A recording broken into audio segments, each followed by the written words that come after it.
Live.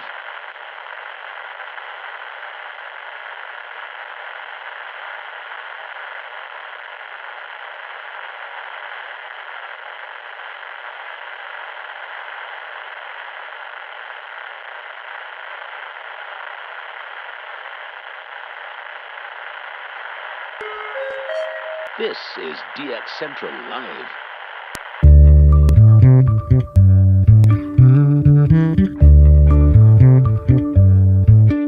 Welcome to DX Central Live, Season 5. We will be starting the show soon, so make yourself comfortable and be sure to join in on the conversation happening in the chat.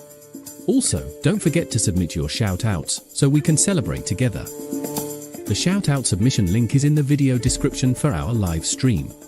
If you aren't already a subscriber, be sure to hit the subscribe button.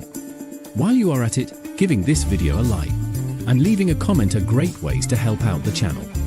We thank you for your continued support and look forward to seeing you in just a short while. Now get ready for DX Central Live, Season 5.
Welcome to DX Central Live, Season 5. We will be starting the show soon, so make yourself comfortable and be sure to join in on the conversation happening in the chat. Also, don't forget to submit your shoutouts so we can celebrate together. The shoutout submission link is in the video description for our live stream. If you aren't already a subscriber, be sure to hit the subscribe button. While you are at it, giving this video a like and leaving a comment are great ways to help out the channel. We thank you for your continued support and look forward to seeing you in just a short while. Now get ready for DX Central Live, Season 5.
Welcome to DX Central Live, Season 5. We will be starting the show soon, so make yourself comfortable and be sure to join in on the conversation happening in the chat. Also, don't forget to submit your shoutouts so we can celebrate together. The shoutout submission link is in the video description for our live stream. If you aren't already a subscriber, be sure to hit the subscribe button. While you are at it, giving this video a like and leaving a comment are great ways to help out the channel. We thank you for your continued support and look forward to seeing you in just a short while. Now get ready for DX Central Live, Season 5.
DX Central Live, Season 5. We will be starting the show soon, so make yourself comfortable and be sure to join in on the conversation happening in the chat. Also, don't forget to submit your shoutouts so we can celebrate together. The shoutout submission link is in the video description for our live stream. If you aren't already a subscriber, be sure to hit the subscribe button.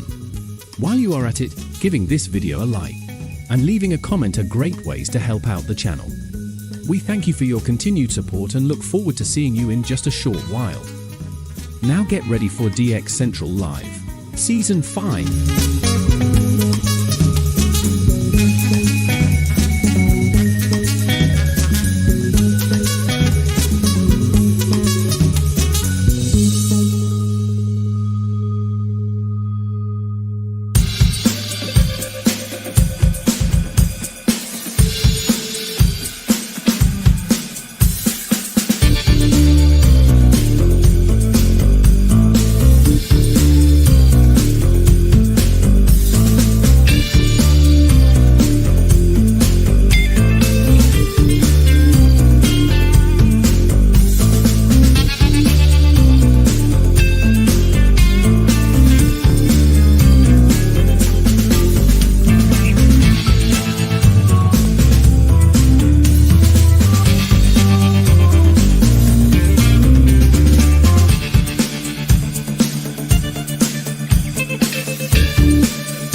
Welcome to DX Central Live, Season 5. We will be starting the show soon, so make yourself comfortable and be sure to join in on the conversation happening in the chat. Also, don't forget to submit your shoutouts so we can celebrate together. The shoutout submission link is in the video description for our live stream. If you aren't already a subscriber, be sure to hit the subscribe button. While you are at it, giving this video a like and leaving a comment are great ways to help out the channel. We thank you for your continued support and look forward to seeing you in just a short while. Now get ready for DX Central Live, Season 5.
Welcome to DX Central Live, Season 5. We will be starting the show soon, so make yourself comfortable and be sure to join in on the conversation happening in the chat. Also, don't forget to submit your shoutouts so we can celebrate together. The shoutout submission link is in the video description for our live stream.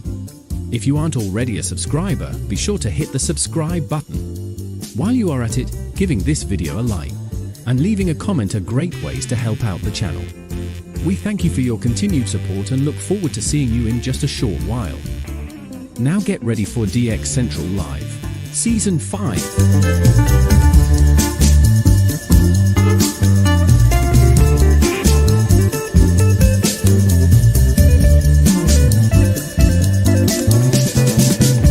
This is DX Central Live.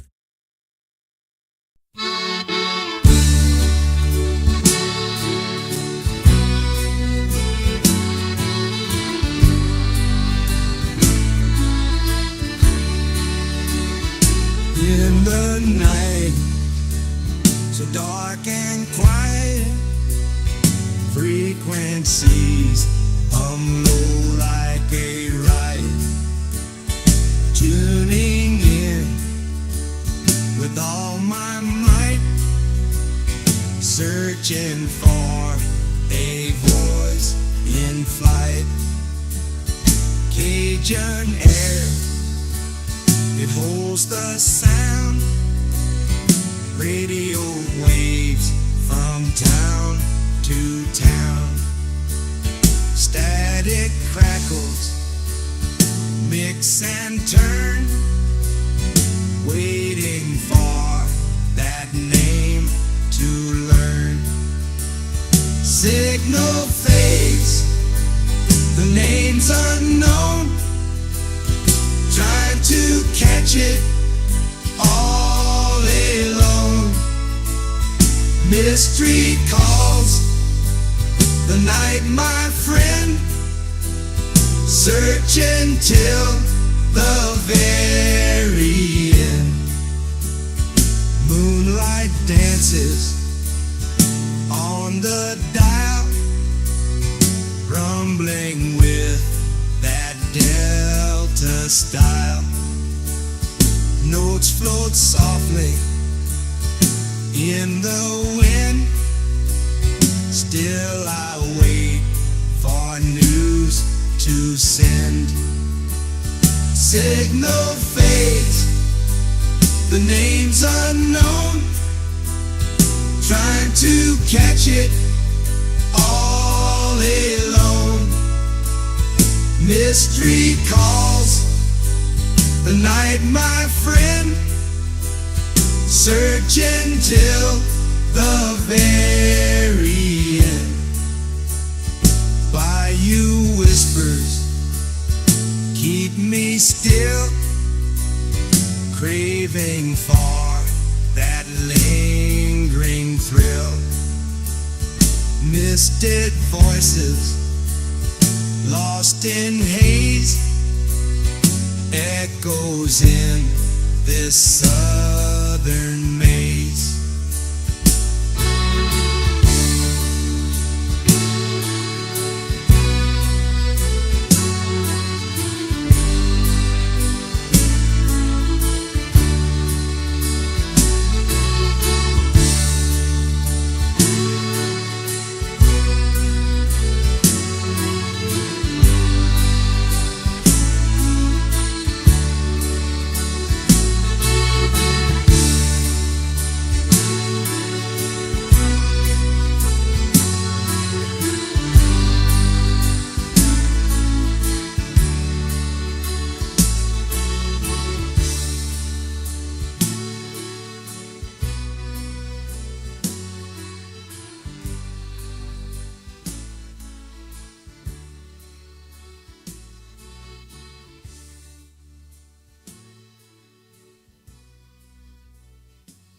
This is DX Central Live. He's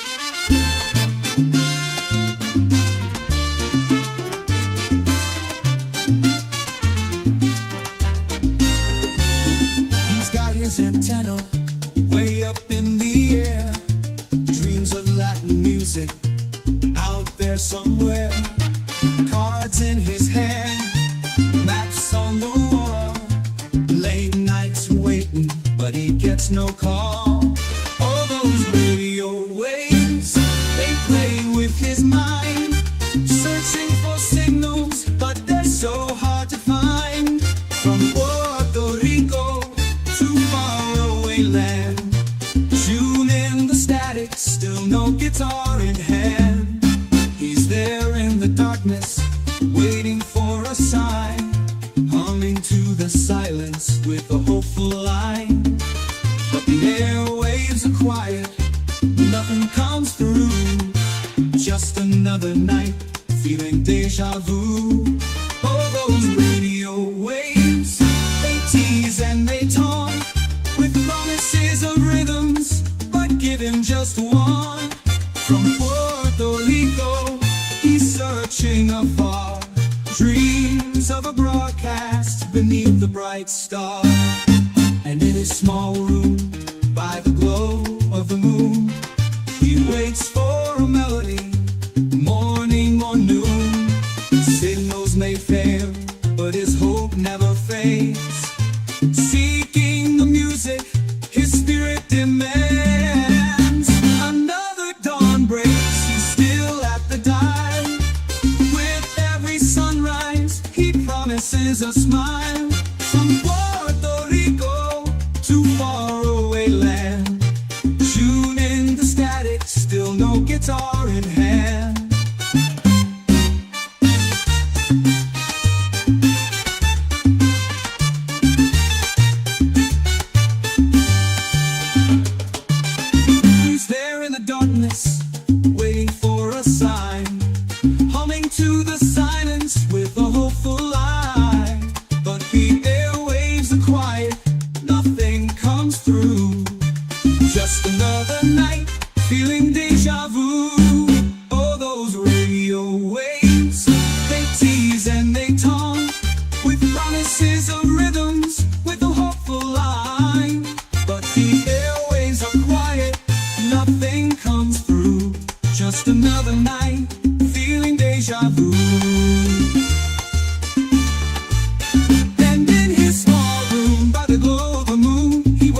melody, morning or noon.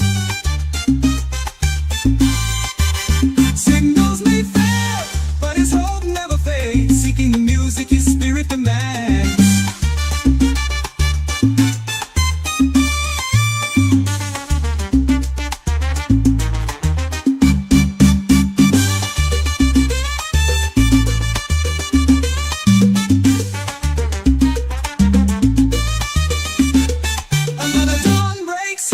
The dial with every sunrise, he promises a smile. Someday the frequencies will carry his tune. Till then, he dances to the rhythmless blues.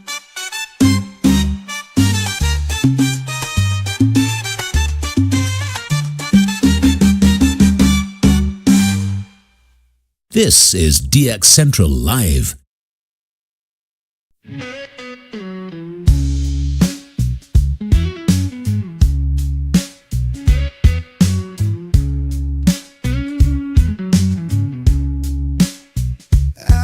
My radio on, just trying to get on it, but my baby says no way, so I'm stuck in this chair.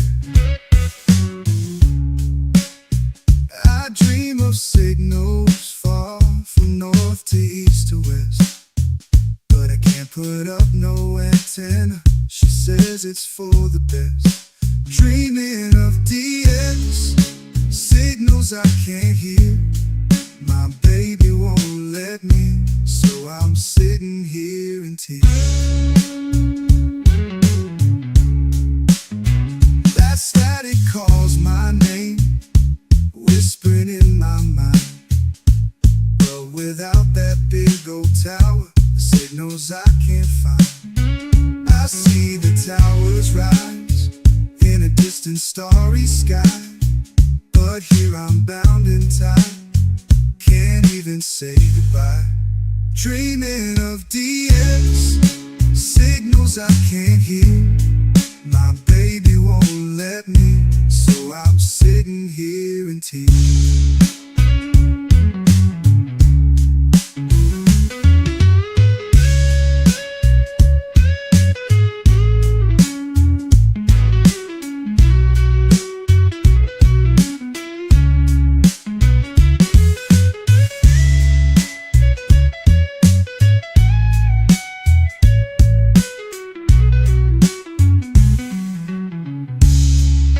Dreaming of DX signals I can't hear. My baby won't let me, so I'm sitting here in tears.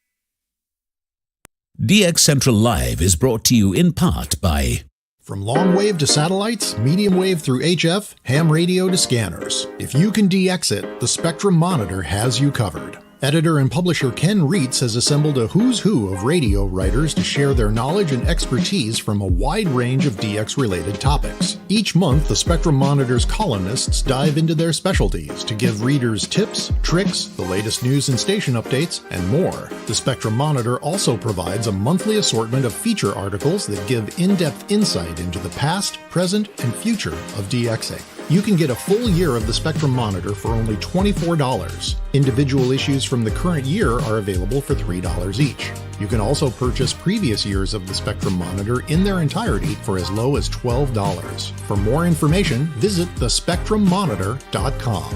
That's thespectrummonitor.com.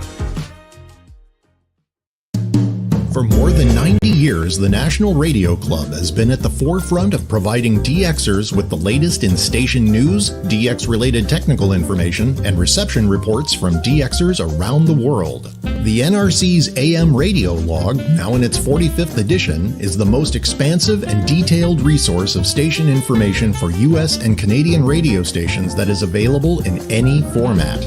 The club's publication, the DX News, is available in both print and electronic format and provides the latest information on call letter and format changes, construction permits, and other information to help keep DXers informed of the latest updates they may hear on the air. For more information, visit their website at nationalradioclub.org. That's nationalradioclub.org. With a lifetime membership, the International Radio Club of America gives DXers incredible value by putting important station information right at your fingertips. The club's e-publication, the DX Monitor, includes DXer loggings, station information updates, international loggings, and more. Other club publications include the IRCA Mexican Log, a must-have resource for any DXer that chases stations from Mexico, the TIS-HAR list, the IRCA slogan list, sunset sunrise maps, and DXer technical guides. The joint IRCA-NRC email reflector and groups.io group is a hub for real-time DX conditions, station news, and DX-related conversation. For more information, visit ircaonline.org. That's ircaonline.org. Through crashes of static in quiet hours, we listen.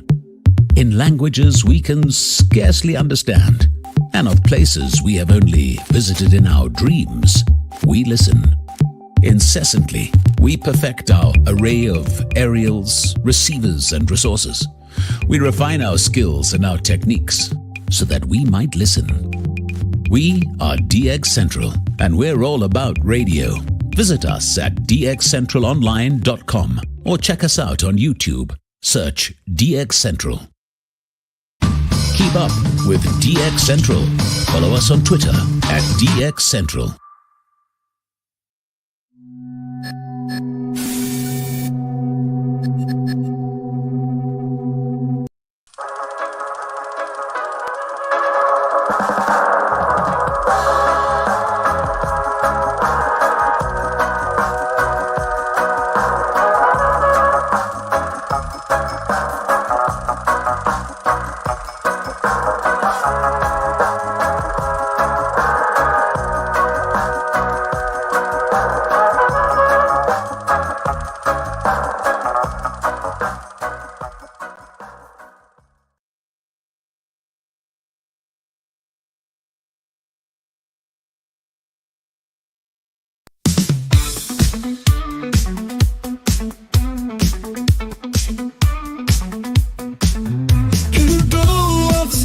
It's a Friday night, loaded in the North Shore, setting frequencies right. AM and FM, the airwaves collide.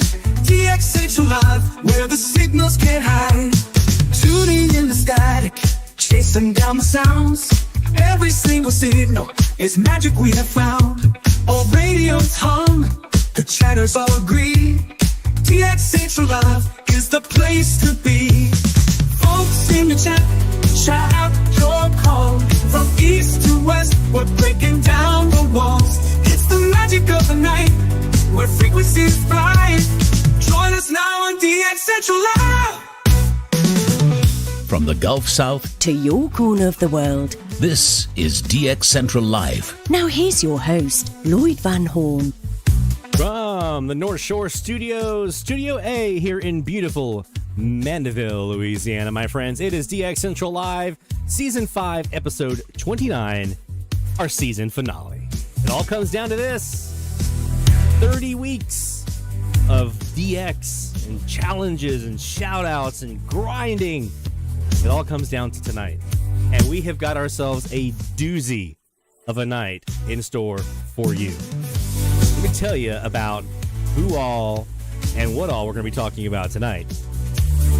For the first time ever in DX Central Live history, we're bringing you live guests. Nick Langan, Bryce Foster, famously of the VHF DX podcast, and might I say, darn good DXers on their own. Like, just amazing DXers. They'll be joining us here after the top of the hour, and we'll be talking FMDX. We'll be talking about the podcast and a bunch of other stuff that they're involved in. So very much looking forward to meeting with them. Just actually talked to them a few moments ago. They're excited. They're digging into our next thing that's on the list, which is the data that we're going to be releasing, the Sporadic E data. Tonight we are going to release the data, release the analysis of the data. This is the Sporadic E data analysis project that we've been working on, powered by data from fmlist.org. And this has been months and months and months and months of work that we've been putting in here some very late nights. I was apologizing for the millionth time to my wife last night, saying, I am so sorry, honey, that I've been sitting here in this room tucked away with my headphones on, just typing and clicking and typing and clicking and getting frustrated at formulas that didn't work and all this other kind of stuff. And she said, hey, I get it. So it always helps when you have someone who's understanding. So we'll be releasing that data tonight, and you'll see there's a lot. Okay. We're also going to be talking a bit about the Summer of DX Challenge. Now, you may remember last year we had the Summer of DX Challenge. The whole premise was, you know what? AM doesn't die in the summertime, and I'm going to prove it to you. And we did. We proved it. The data was there. It proved it. There was plenty of AM DX to be had in the summertime, and that will continue this year, albeit with a slight tweak on the AM side.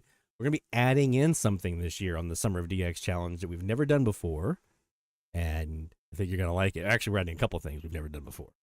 So we'll talk a bit about that. We're going to be wrapping up Season 4 of the Medium Wave Frequency Challenge. We're wrapping up the Alphabet Challenge tonight, and so we'll talk a bit about that. I've already got some of the data ready to share with you on who did what this year in the Frequency Challenge, so we'll be looking forward to that. We've got to get to your shout-outs, including not just what you heard in the last week or so, but the whole season. Let's recap the whole season. So go to dxchallenges.com/shoutout. That's pinned here in the chat for those of you on YouTube. Pinned here in the chat at the top, so you can go right to that link and get your shout out in. New states that you heard this year, new countries, new really awesome catches that you're really proud of, new gear that you got, new things that you learned, new whatever, just some cool stuff about the season that you want to share with us. AM, FM, weather, DX, ham radios, DX related. Okay.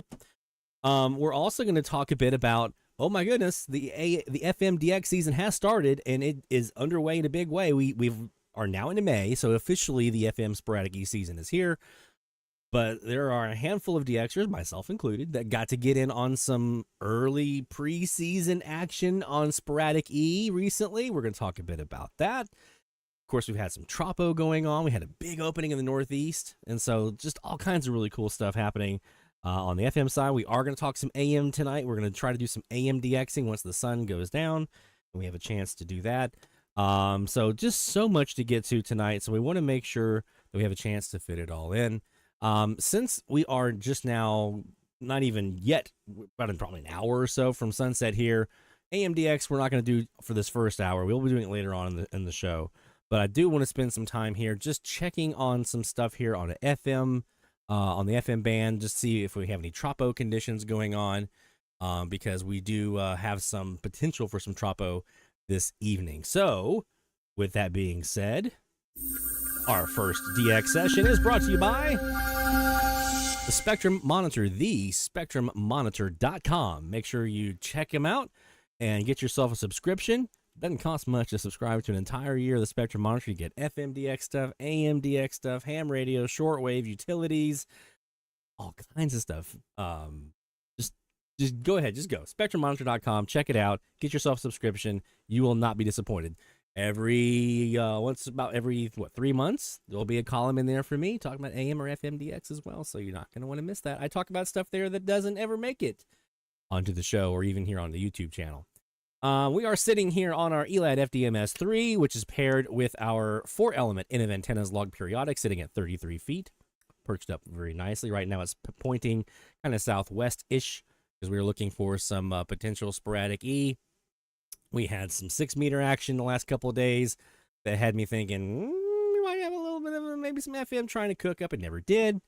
We may still have a shot, but we're going to check some frequencies here and just kind of see what the conditions sound like on the band as of right now. Make sure I've got all of my stuff ready to go. Yep, looks like we are good. So let's go ahead, and I'm going to turn this down ever so slightly so we don't get that copyright slap in the face. We're going to start here on 88.1. We're going to be looking for RDSD codes. We're going to be looking to see how the band looks. There's some open spots in here I see, so probably not crazy on Tropo just yet, but we're getting there. So 88.1, we have KPAQ down here in Plaquemine, Louisiana, which is American Family Radio. Right now they are in the middle of a sermon, so we're going to bypass that. We have 88.3 WRVH here, which is Reading for the Blind radio. And 88.5 should be probably Sun Life Radio out of Baton Rouge. Let's see. You don't see them. Yep, that's who that is.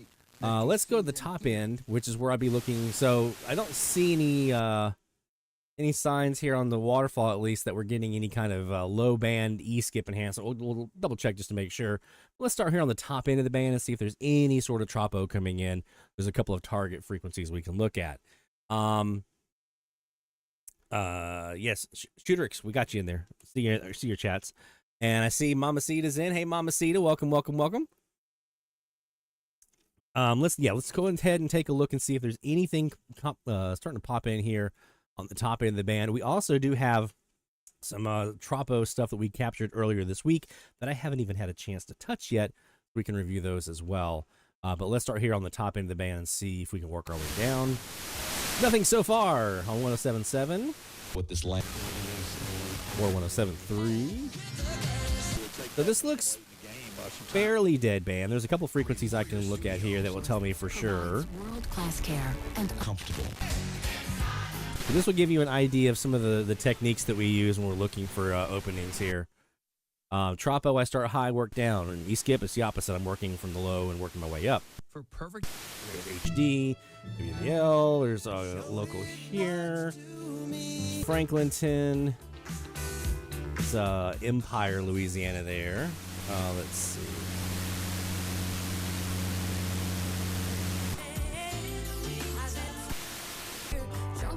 Nothing just yet. A lot of local stuff here. Hammond, local. Bell Chase. No Florida here on 102.7. Usually if there's any kind of tropo coming in, Milton, Florida would be one of the first places I would see it here on 102.7, but nothing. 102.5, that's Baton Rouge. That's expected. That's Biloxi on 102.3. If we're not even really getting Biloxi very strong, then there's zilch on the tropo side right now. So what you're seeing, all this is locals and semi-locals here on the band. John's got some early season stuff too. Art, let me get off of mic. That's a for sure copyright strike or slap. Art says he's had some 2 meter E's as early as May 10th. That brings up a very good thing we're going to be talking about tonight.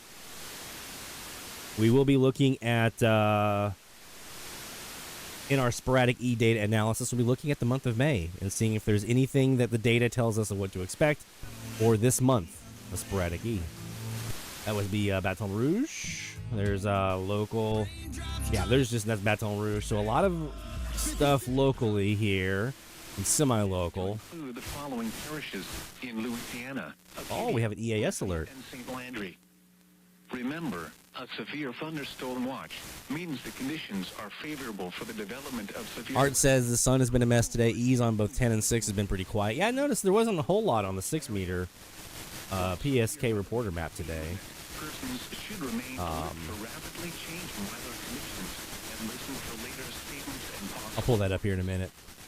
Stay tuned to NOAA Weather Radio. We've got EAS alert here out of Lafayette. That is KTDY, what I was thinking. And that's not very strong for them. So there's nothing going on tropo-wise right now.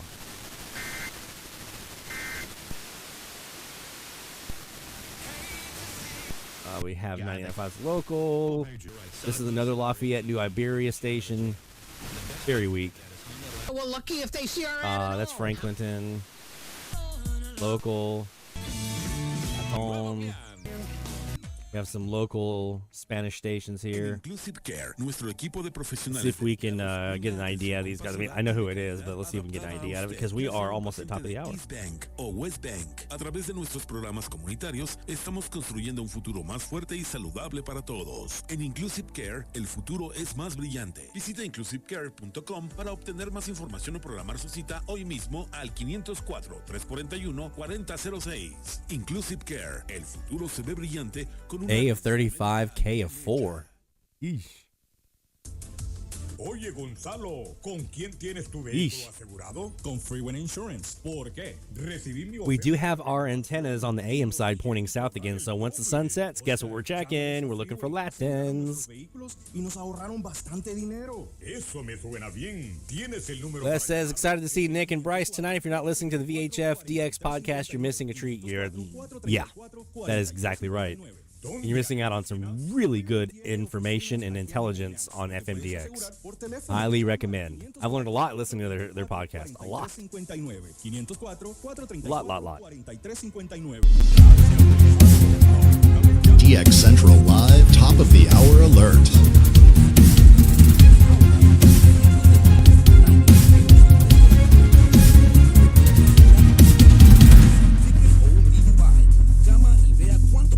All right, top of the hour time framing is we are looking for IDs, and we're sitting on 97.9 right now, listening for an ID from a local Spanish station that we have in the air. That's about as good as I've got right now, with no tropo, too early for AM. Here we go.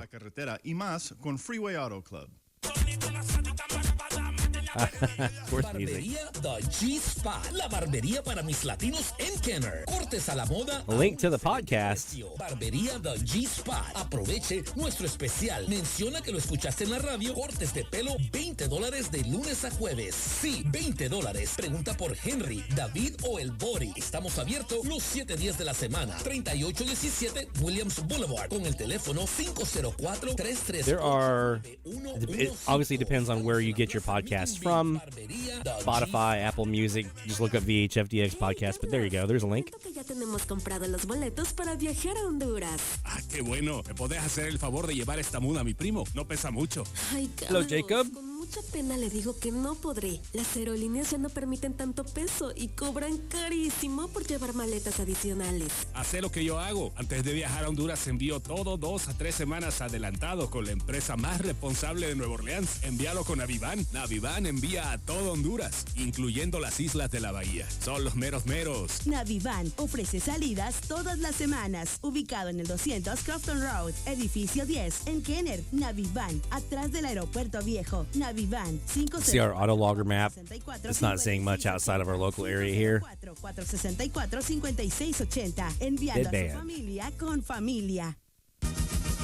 Sabores de Miache, un lugar muy reconocido en la ciudad de Kenner por los amantes de la verdadera comida hondureña. Deliciosas baleadas, burritas, pollo con tajadas, chuletas ceibeñas, arroz con camarones y mucho más. Y si eres amante de las sopas, ¡ay papá! Prueba nuestras sopas marineras, sopa de mondongo y la famosa sopa de caracol. Están para chuparse los dedos. Sabores de Miache, ubicados en el 3521 Florida Avenue en Kenner. Abierto los 7 días. Órdenes para llevar al 504-443-1029. Sabores de Miache, una parada obligatoria en la ciudad de Kenner.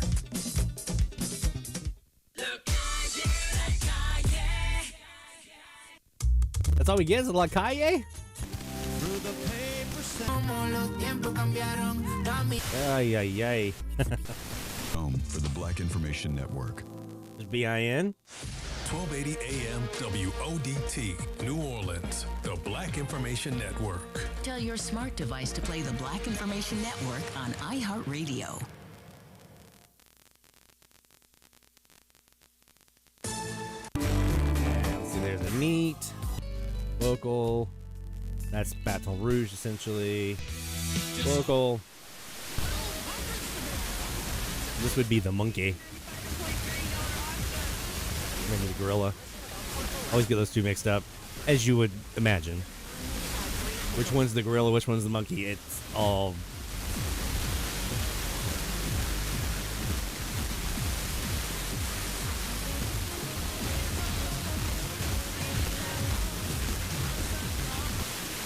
Ford and a Chevy. So this is a 94.5. This is a frequency that when we do have a little bit of tropo, there is Lafayette. We get a stronger signal from Lafayette. Right now, they're pretty... Well, they're coming in now, I guess. But when they're not coming in, that's an open frequency for us.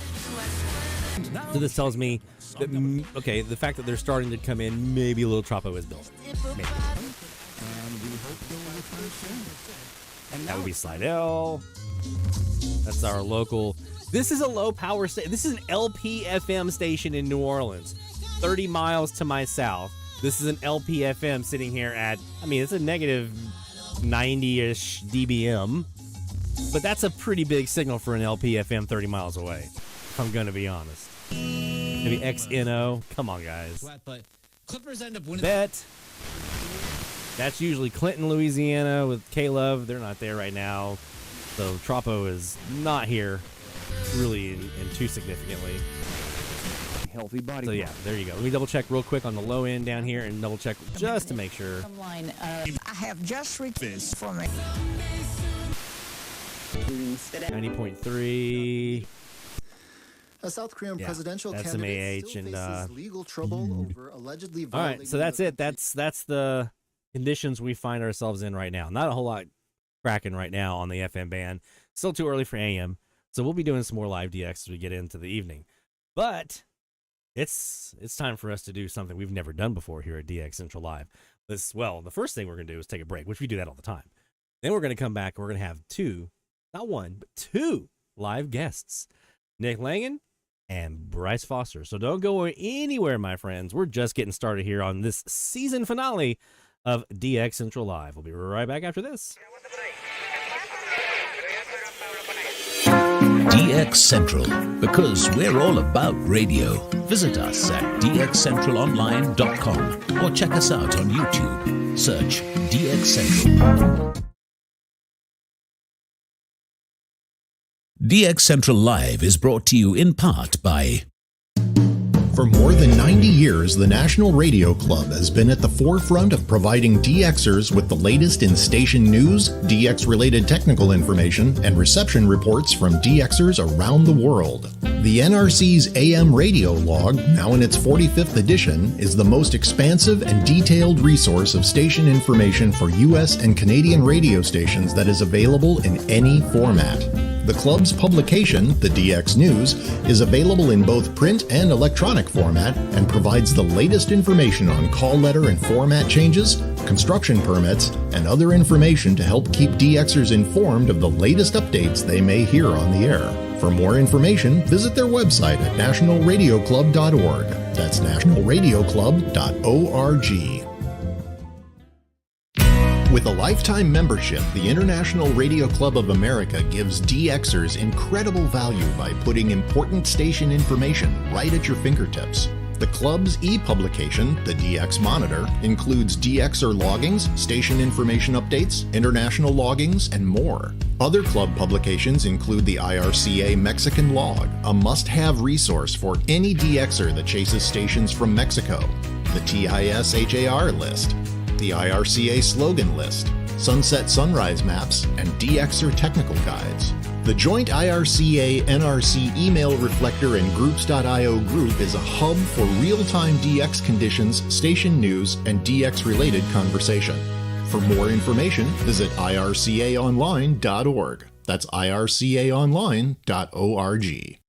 From long wave to satellites, medium wave through HF, ham radio to scanners. If you can DX it, the Spectrum Monitor has you covered. Editor and publisher Ken Reitz has assembled a who's who of radio writers to share their knowledge and expertise from a wide range of DX-related topics. Each month, the Spectrum Monitor's columnists dive into their specialties to give readers tips, tricks, the latest news and station updates, and more. The Spectrum Monitor also provides a monthly assortment of feature articles that give in-depth insight into the past, present, and future of DXing. You can get a full year of the Spectrum Monitor for only $24. Individual issues from the current year are available for $3 each. You can also purchase previous years of the Spectrum Monitor in their entirety for as low as $12. For more information, visit thespectrummonitor.com. That's thespectrummonitor.com. Through crashes of static in quiet hours, we listen. In languages we can scarcely understand, and of places we have only visited in our dreams, we listen. Incessantly, we perfect our array of aerials, receivers, and resources. We refine our skills and our techniques so that we might listen. We are DX Central, and we're all about radio. Visit us at dxcentralonline.com or check us out on YouTube. Search DX Central. Keep up with DX Central. Follow us on Twitter at DX Central.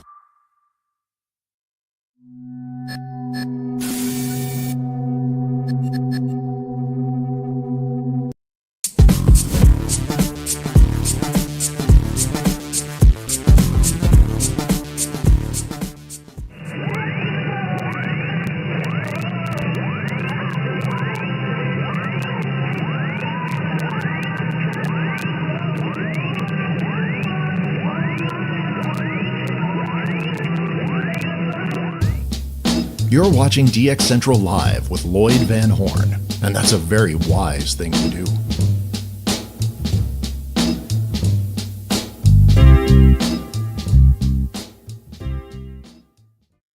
Yo, two boxers in the park, arguing after dark, hard periodic in hand, talking bands across the land. But the Yagi got the mic, pulling stations late at night, dialing up the distant sound, arguing tech all around.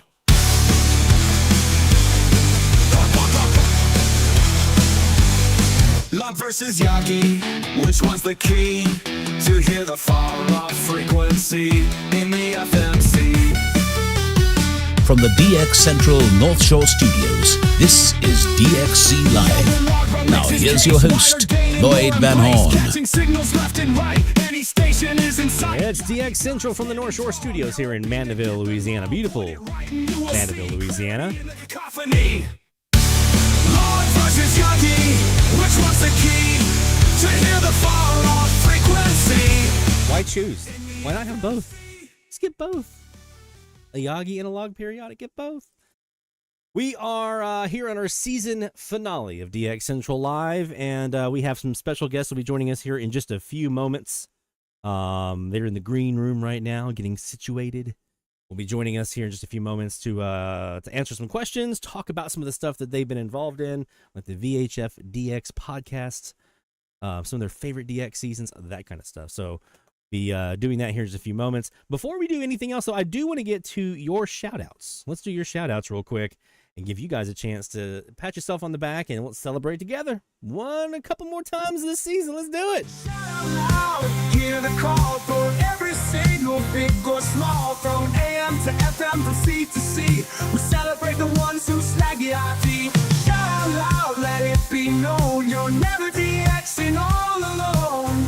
Through the static we found our way, shout-outs making waves today. The horn of victory bloweth. Proclaim the victory over the bands, over the ionosphere. It's been a season, guys. It's been a great season. On the AM side, it's been fantastic. Now, FM, we of course last year we just, but it's actually been a little bit better Tropo wise here in 2025 at least than what we had last year. So we talked about that last week and some theories that I have around that. But it's been a pretty good season, so I'm looking forward to seeing what you guys are talking about in the shout-outs here. So let's start our first shout-out of the night here with our friend Sean Kutsko, KX9X, checking in from Champaign, Illinois. Sorry, I had that backwards. Not Sean. You're on the list, though. The first one here is Stuart, up in Michigan. This week's shout-outs, new Tropo catches from the top floor of the apartment building, FM news stations, my 100.1 SWT in Shelby, Ohio, 101.3 WNCO in Ashland, Ohio, 106.3 W292DA in Linden, Michigan. It's a low-powered translator from about 38 miles away. See, I'm not the only one. That gets some of those really weak ones like that. Mix 107.7 WMMX in Dayton, Ohio, 178 miles away. My second furthest FM catch yet this season. Nice. My first portable reception, 104.5 WSNX in Muskegon, Michigan.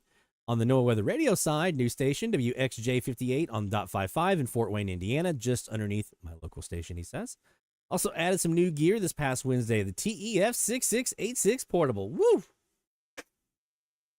This guy right here. Well, this is one of the portable models that are out there. Did a near dead band FM scan with it on Thursday morning, and it seems to perform about the same as my DX286. I overall prefer the user interface of the 286, but I decided to do some more comparisons between the two radios during Tropo openings this summer. So looking forward to seeing how that goes for you. This one, man, the RDS is super, super fast on it. A little more detail, especially once you update the firmware, and you obviously have the ability to do that SMA connection to get some nice antennas on there for your FMDX. So that's what, and especially if you're like looking to use it as an auto logger or something like that, there's a nod to the TEF on those as well. But the 286, if I'm going to be traveling, which we're going to be talking to Nick here in a bit about his airplane article he did in Radio World Magazine, and DXing from the airplane. If I'm doing that, I'm going to possibly be using this, but more than likely it's going to be the 286, just for the compactness of it. Season-ending shout-outs. Furthest catch on FM, Life 102.5 WNWC in Madison, Wisconsin, about 196 miles away. Received vacationing in Frankfort, Michigan on September 1st. Furthest catch on NOAA Weather Radio, WG60 on the .45 in T-Table, Florida, about 337 miles away, received on a trip to Miami Beach on February the 2nd. Furthest catch on ham radio, VE3 RMI repeater 104.7.27 in Little Current, Ontario, 264 miles away, as received on my base station in Dexter, Michigan on September the 4th. And the furthest portable catch on ham radio, N9 IVM 444.025 in Arlington Heights, Illinois, 218 miles away. Received from the second floor of the apartment building in Ann Arbor, Michigan on October 20th. Well done, my friend. So we've definitely got to get you some shout out Saul of the logs here. Let's go ahead and do that real quick.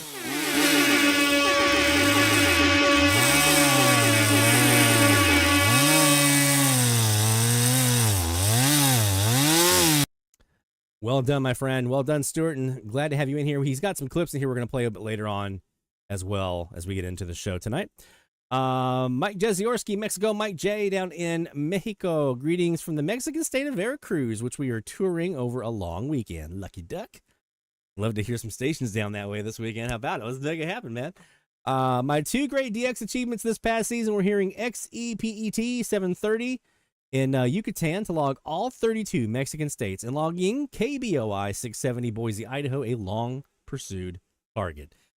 Lucky duck on that one. So we're going to give him the big a reminder that KBOI was a new state.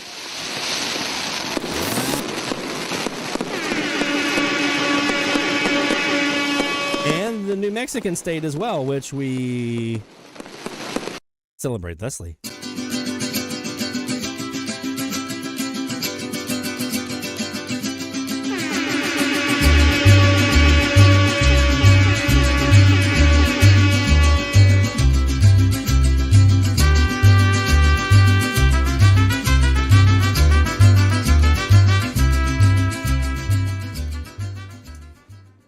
Well done, man. Well done, Mexico Mike. You enjoy yourself down there in Veracruz and be safe. Nick and Bryce, if you guys are logged in, I think you're there, but I don't see your camera. Oh, there's Bryce showing up. There's Nick. Okay, we're going to get you guys in here in just 1 second. Let me read one more shout out, and then we'll get over to our interview with Nick and Bryce. John Johnson is our next shout out here. Looking back at the DX season, I added 22 new loggings, bringing my Mesa, Arizona total to 905. Haven't done any FM DXing in many years, but going to give it a try this season. Look at that, man. We are bringing you guys to the dark side, light side. I don't know which side it is going to be, but we're bringing you. I've purchased a TEF 6686 receiver as suggested by Lloyd. It arrives tomorrow. Another milestone coming up in June. I turned 80 years old, started DXing in the late 50s from Sheridan, Wyoming. So we got the new gear to talk about. We got that to celebrate because that's awesome.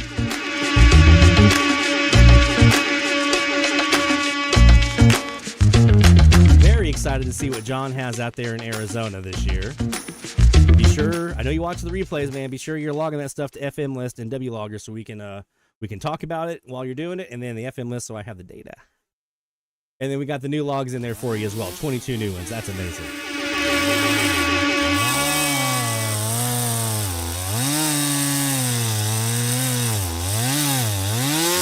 All right, there you go. Well done, John, my friend. Thank you for being a great supporter of the channel. And I know you typically watch the replay in, so appreciate you, my friend. Thank you, sir. All right, let's get to our special guest. You may know them from the VHF DX podcast. You may know Nick from his articles he writes for Radio World magazine. If you're following him on Twitter, I know you'll see a lot of his posts up there about some of the articles that he writes. You may know Bryce because he's famous. One of the things he's famous for. Both of them are fantastic DXers, but Bryce was the first person in the continental United States to hear a transatlantic FM reception. Now, we had some folks up in like Newfoundland do it, but I mean, that's like Newfoundland. Like, it's like, you know, you threw a rock from Newfoundland, you hit Europe. I'm talking from the continental United States. He was the first one to hear transatlantic FM DX. So we've got ourselves two very awesome DXers joining us now. Let me go over here. Let me unmute both of you and come over here. And Nick, Bryce, welcome to DX Central Live, my friends. Evening, Lloyd. Thank you, sir. And I think, Nick, you might still be on mute. I don't hear your mic. You in there? Yeah, Nick, can't hear your microphone yet. Bryce, I'll start with you really fast. Talking about that transatlantic catch, what a thrill that had to be, right? To be doing your usual DX sessions. Did you have any inkling that you might have a shot? Well, it was funny. It was July of 2021, so of course it was a much different season than the most recent ones. But what actually really set me up for it was it was July 13th, which I think some of the American DXers on this stream might have remembered that day. The day before, actually, the 12th, which I guess I never really think about that much because it was late that evening. There was some double hop to Latin America, specifically Colombia and Venezuela. And I hadn't lived at this location for very long yet, so I wasn't really sure what the potential was to the south or really from a transatlantic perspective. So I had that really cool log the night before, and it sort of spurred my interest to look beyond just the North American, just regular single hop skip. And then, of course, the next morning, I was already pretty vigilant about it because of that little, relatively little opening the night before. And then, sure enough, the transatlantic happened relatively early the next day. And then, the whole day of the 13th was just crazy. Yeah. So I think I remember that when you got the Colombian, I was in Charleston at the time. We had a pretty decent opening into the Caribbean that time, and I think that's when I had Puerto Rico from Charleston. So I remember there was some stuff happening, and then I think the very next day I was filming a video on how to spot an E-skip opening, and there was Bryce's catch of transatlantic FMDX, and someone actually pointed out in the comment on the video, said, You memorialize this historic moment. So very awesome, man. Nick, are you in there still? Can you hear me? There you are. Can you? Beautiful. Beautiful. Outstanding. So let's talk really quick about the podcast. What spawned the idea? I think it's a fantastic idea to be able to, just pop in your earbuds or have a speaker sitting there listening while you're, DXing or in the shack or whatever you might be doing, to sit there and learn and engage with FMDX. So talk a bit about the podcast and what got you guys started. Bryce, you want me to take it or? Yeah, go for it. All right. I mean, we started in 2021, and I think at least part of it was I think you could even tell by May that was going to be a really good season. And I think there had been no real formal space to discuss this kind of stuff. And I think I was working with Bryce a little bit for Radioland related endeavors. We'll might touch on that a little bit too. And we both have radio related backgrounds also on air. Bryce literally on real radio stations. I've done stuff for college radio and board op and all that. So it just sort of aligned something. I always wanted to do a podcast. I think Bryce had the same interests, and it just so happened. I think our first or second episode, we detailed Bryce's logs of the Azores, and then some of the other places he had, South America in 2021. So active season, kind of a need for it, similar interests. That's the way I see it, Bryce. Any different? Yeah, I think the only thing I can add to that is that was the year after COVID, to where I think so many of us were doing, I don't know, live, maybe not streams, but like video chats with each other and sort of getting together in, I don't know, ways that kind of fell off a little bit, I think, after the pandemic wound down. So we had just had a lot of contacts sort of cooped up inside DXing that 2020 and 2021 season. And I mean, I had known and chatted with Nick for many years before that, just on and off, but we didn't really get to know each other that well until that COVID year. And I think we just sort of hit it off and figured it'd be fun to do a podcast together, since we both, had the microphone, had the equipment, and a little bit of radio background. So yeah, that's my perspective on how that got started. And it's been a fun project since. We don't do a ton of episodes, not on a rigid schedule. We just like to get together and chat about DX. Perfect. Guys, I mentioned in the chat you hearing some echo. Let me know if it gets better. I just turned off an audio source. Let me know if you guys hear a bit less echo now. Yeah, I think the podcast, I've learned quite a bit. You've had folks like Bill Hepburn on there. Nubish, when he was talking recently about the FMDX web server and some of the projects they're doing with fmdx.org.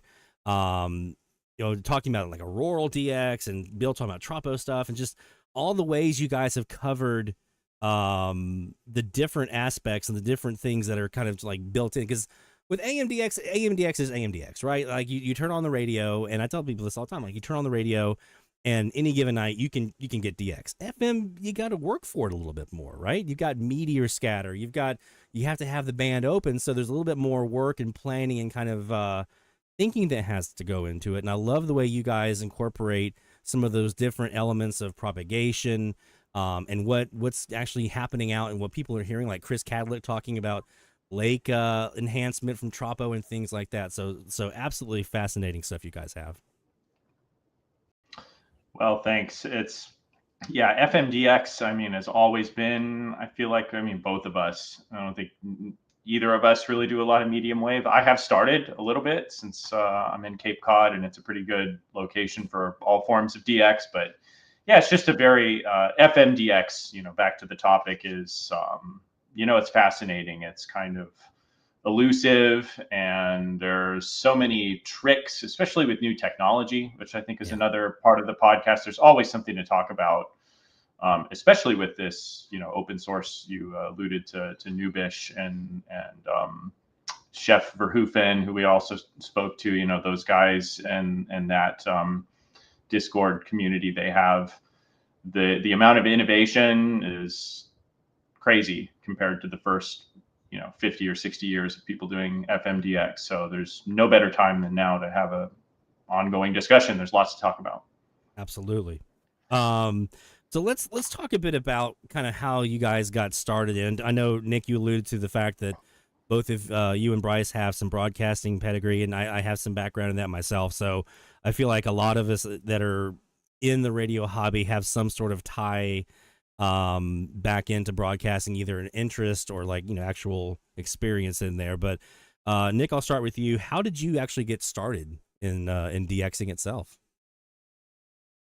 Yeah, so growing up in the 90s, I'd have portables from my dad, who I don't want to say he was a shortwave radio DXer, but he would at least collect shortwave radio, Sony portables, the ICF series. That's probably what I got my hands first on. I was probably 5 or 6 at the time, but somehow even back then, FM interested me. Maybe it's because that's what my mom had on the car. So no serious DXing back then. I grew up in Ohio, moved to New Jersey age 10. This would have been 96. Listened to lots of portables. In 2005, I connected a friend of mine, Michael, shout out to him, who is an active DXer in central New Jersey. Our shared interests, something I think, Bryce would also agree, meteorology, weather sort of unites this field. That's how Michael and I connected. And he was already a member of the WTFDA. And so he convinced me to invest in an APS 13. So I kind of went from nothing to the 13 element Yagi, which I still have today. It's still my, absolute rock. It survived a move.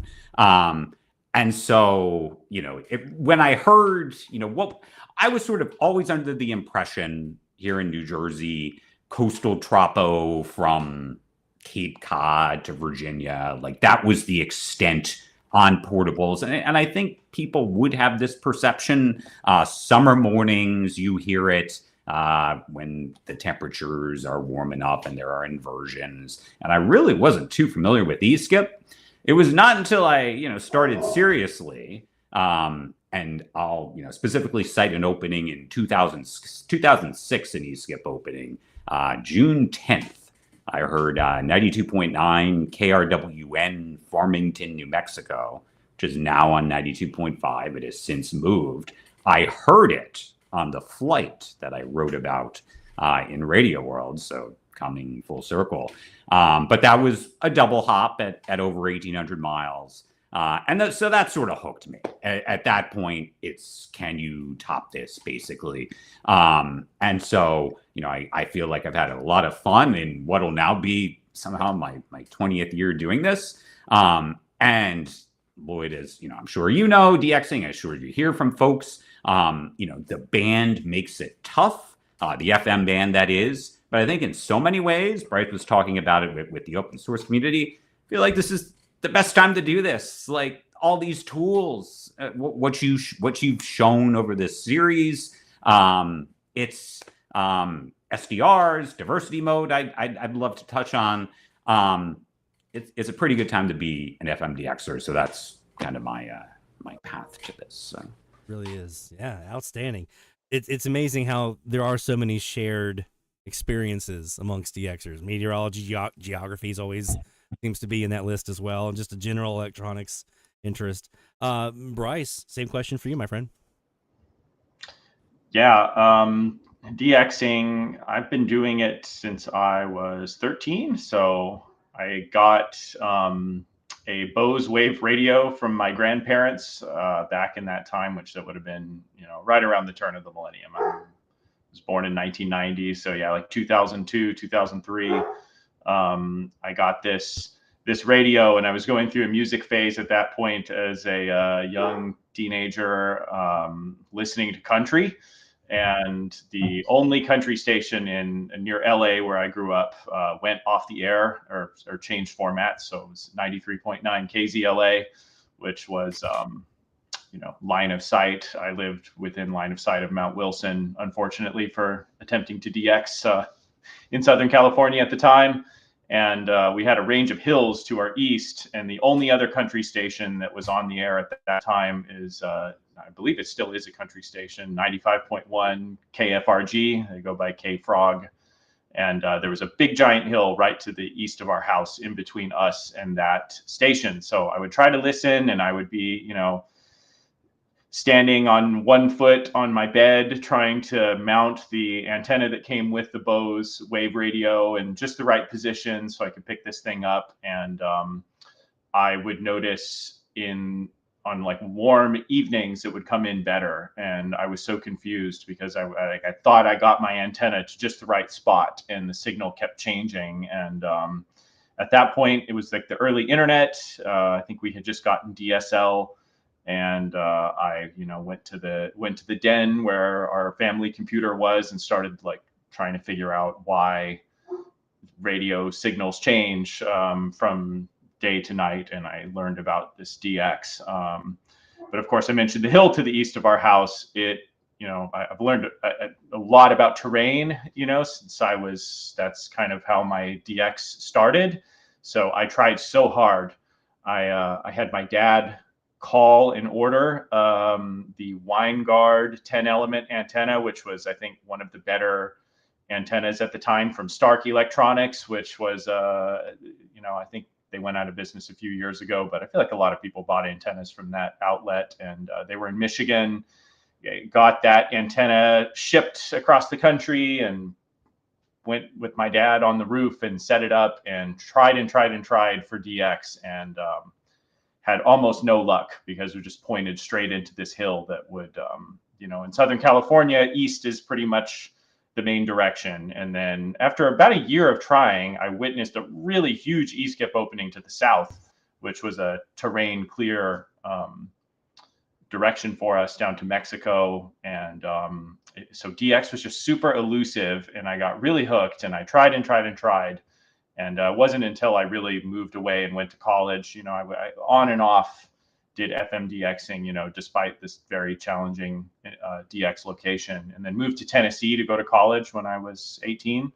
And then I was really hooked at that point because, you know, Tennessee in 2008 near Nashville, you know, I had a second floor apartment, put a little dipole in the window and logged, you know, I think 1,500 stations from my apartment there. It was such a great location at that time. So after that, you know, I started my little DX website and just have been hooked ever since.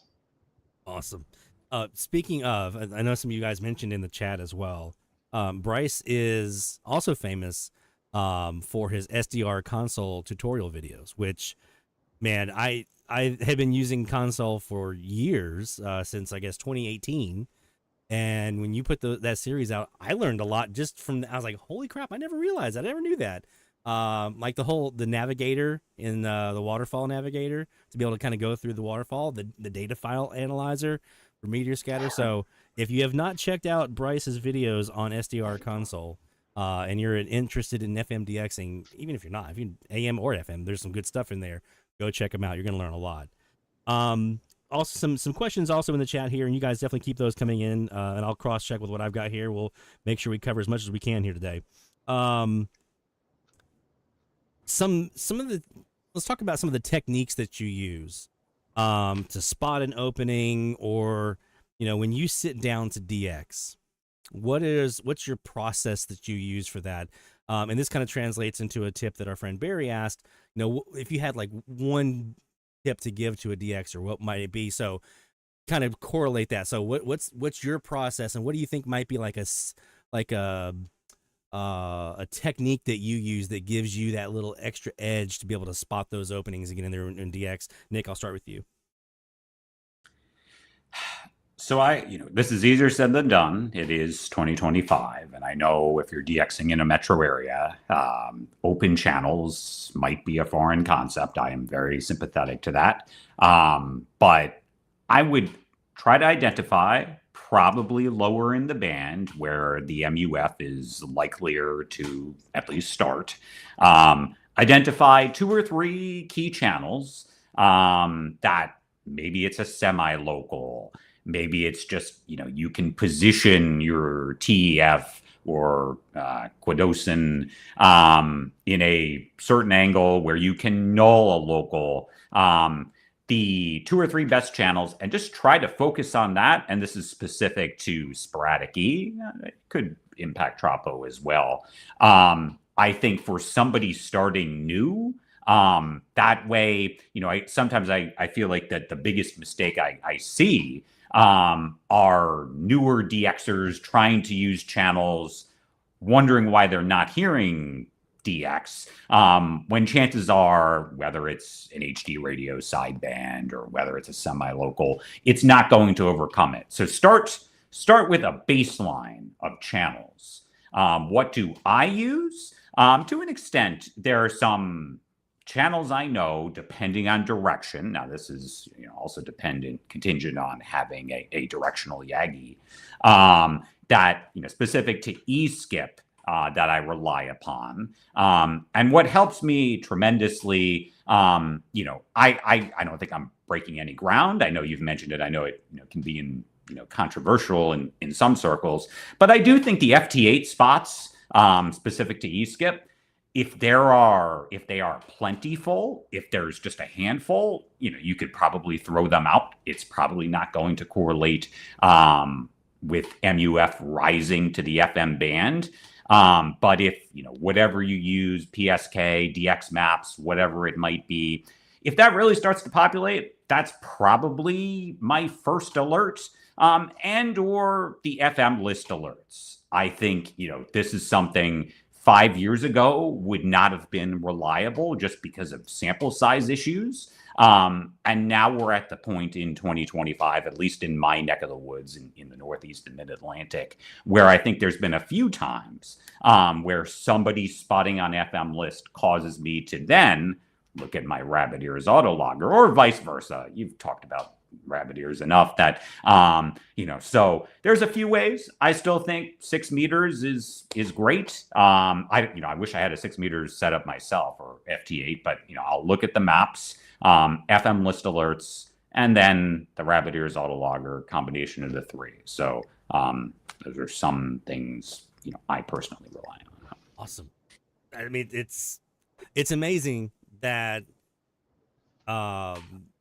even with some of the differences now on 6 meters, like 20 years ago, of a spot of voice, probably voice contacts on 6 meters was one thing. Now with FT8, it's super weak mode, so there's just so much more of it now because everyone's getting in there. It really can be that kind of like, the way I kind of liken it is, you have your local weather station, they'll say things like, you're in a severe thunderstorm, watch, right? Or tornado, watch. Like, it's just giving you an idea that conditions are right, that maybe FM is going to be propagating here for you soon. So it doesn't mean you're going to get that storm. Maybe the conditions are going to come together for you. Bryce, same question. So I think Nick laid a pretty good baseline of what my recommendations would be to a new DXer. So I guess I'll add a couple little, maybe more advanced tips. I mean, first of all, if this new DXer were using traditional kind of equipment like a TEF, which is hardly traditional, but a 1 channel at a time tuner and not sitting and watching a waterfall of an SDR, I would say my number one piece of advice would be don't do it inside your house. In 2025, FM, you won't notice, but there's a lot of noise, a lot of junk that's just going to make it incredibly hard to DX indoors, in my opinion. So if you have the ability to get out of the house, I guess getting next to a window is fine if you're indoors, but take your TEF or portable radio, or even if you have a setup that can be made portable, and get 100 feet into your backyard or go on a walk or something and get out into open space. Use your car radio. You'd be surprised at, I think, how much this quiet noise that comes from all the modern electronics and gizmos and gadgets in your house, how much noise it can create on the FM band. And then my next tip would be, I don't think, unless you're there in Goldfield, Nevada with Randy DXing, I think there's, even in a place like where I live, where there are some open or kind of open channels, there's always going to be a bunch of semi-locals or aircraft scatter or tropo pests that are going to be floating in and out of even a good DX channel. So learning those stations and how they sound, if you can pick up a little bit of audiophile kind of skills to tell, does the station sound a little bit muddy? Does it have some digital artifacts? Do they have really good processing? Is it loud? Is it quiet? That way, when you're listening to your DX channels, you can kind of quickly identify. And then obviously the formats of those stations, to where you can just have a pretty good hunch that, if I'm 98.7 would be one of my good open channels. And actually it's a bad example because there's been a bunch of format changes, but I would know that there's 2 or 3 stations in my DX direction of west where I'm typically listening in Massachusetts. And I'm so familiar with those 3 stations and how they sound that I know when there's something more exotic. If I hear something that's not one of those 3 formats, or a station that sounds kind of weird, it raises the antenna, no pun intended, in your head, saying this is probably DX and not just my tropo pest for the 1000th time. Because that's always the biggest head fake and the biggest waste of time in DXing, when you're listening for an ID of some great DX you think you have, and then it's, the same pest from 150 miles away again. So there you go. It's something that we preach, and those the folks in the chat, that band scan. I am an advocate of an annual band scan because of format changes and call letter changes and stations changing frequency and things like that. That annual band scan, just to refamiliarize yourself with the band, before the DX season starts, during those dead band conditions in February or January or March. It's so critical because it does set you up for success once the DX does come in. You go, wait a minute, that's something I'm not used to. And this year when I did mine, I actually did I have a spreadsheet that I keep of every frequency, what station I hear, their signal level, everything else. But this year, for the first time, I actually noted the signal level of even my open frequencies, so that I could say, okay, normally it's a negative 110 dBm, but right now I'm at a negative 95, so something's there. It may not be super strong, it hadn't really come in yet, but something's there I might want to kind of keep an eye on. So love hearing that you guys kind of have the same approach here of just knowing your band is so important. Best DX catch ever, and then we're going to talk about some of the projects you guys are doing here. Best DX catch ever. Someone was talking about distance, but just best DX catch you've ever gotten. Nick? It's funny. I am, eSkip is great. Who doesn't love eSkip? Who's logged into this chat right now? I think, but we've talked about this on the podcast a couple of times. I do love the Tropo potato. Team Tropo. I literally, in the same podcast, Bryce is probably like, I interchange it. Like I have no consistency. Well, regardless, I get a kick out of Tropo openings. It's not as easy to come by here in the northern mid-Atlantic, here on the East Coast. But I absolutely love them. I would say probably it's certainly, not even for distance. It is not the, not the farthest Tropo log I've had, but I had 104.3 Sault Ste. Marie, Ontario, up there, right above the UP of Michigan, during the time of year I love, like mid-September, when openings across the Appalachians into the Great Lakes are possible from the coastal plain. And that's, that is a rugged path. DXers for decades would tell you it doesn't always happen. And the reason why I mention it, because I think it comes into a technique that has revived my DXing. It would not have been possible. Sorry, not only I'm dog sitting my aunt's dog, and then my dog Judy luckily is sleeping. So if you hear that, that's my studio audience. But Sault Ste. Marie, Ontario, and the reason why I was able to hear it was the diversity mode via the RSP Duo, which totally filtered out the HD radio sideband from 104.5 WRFF in Philadelphia.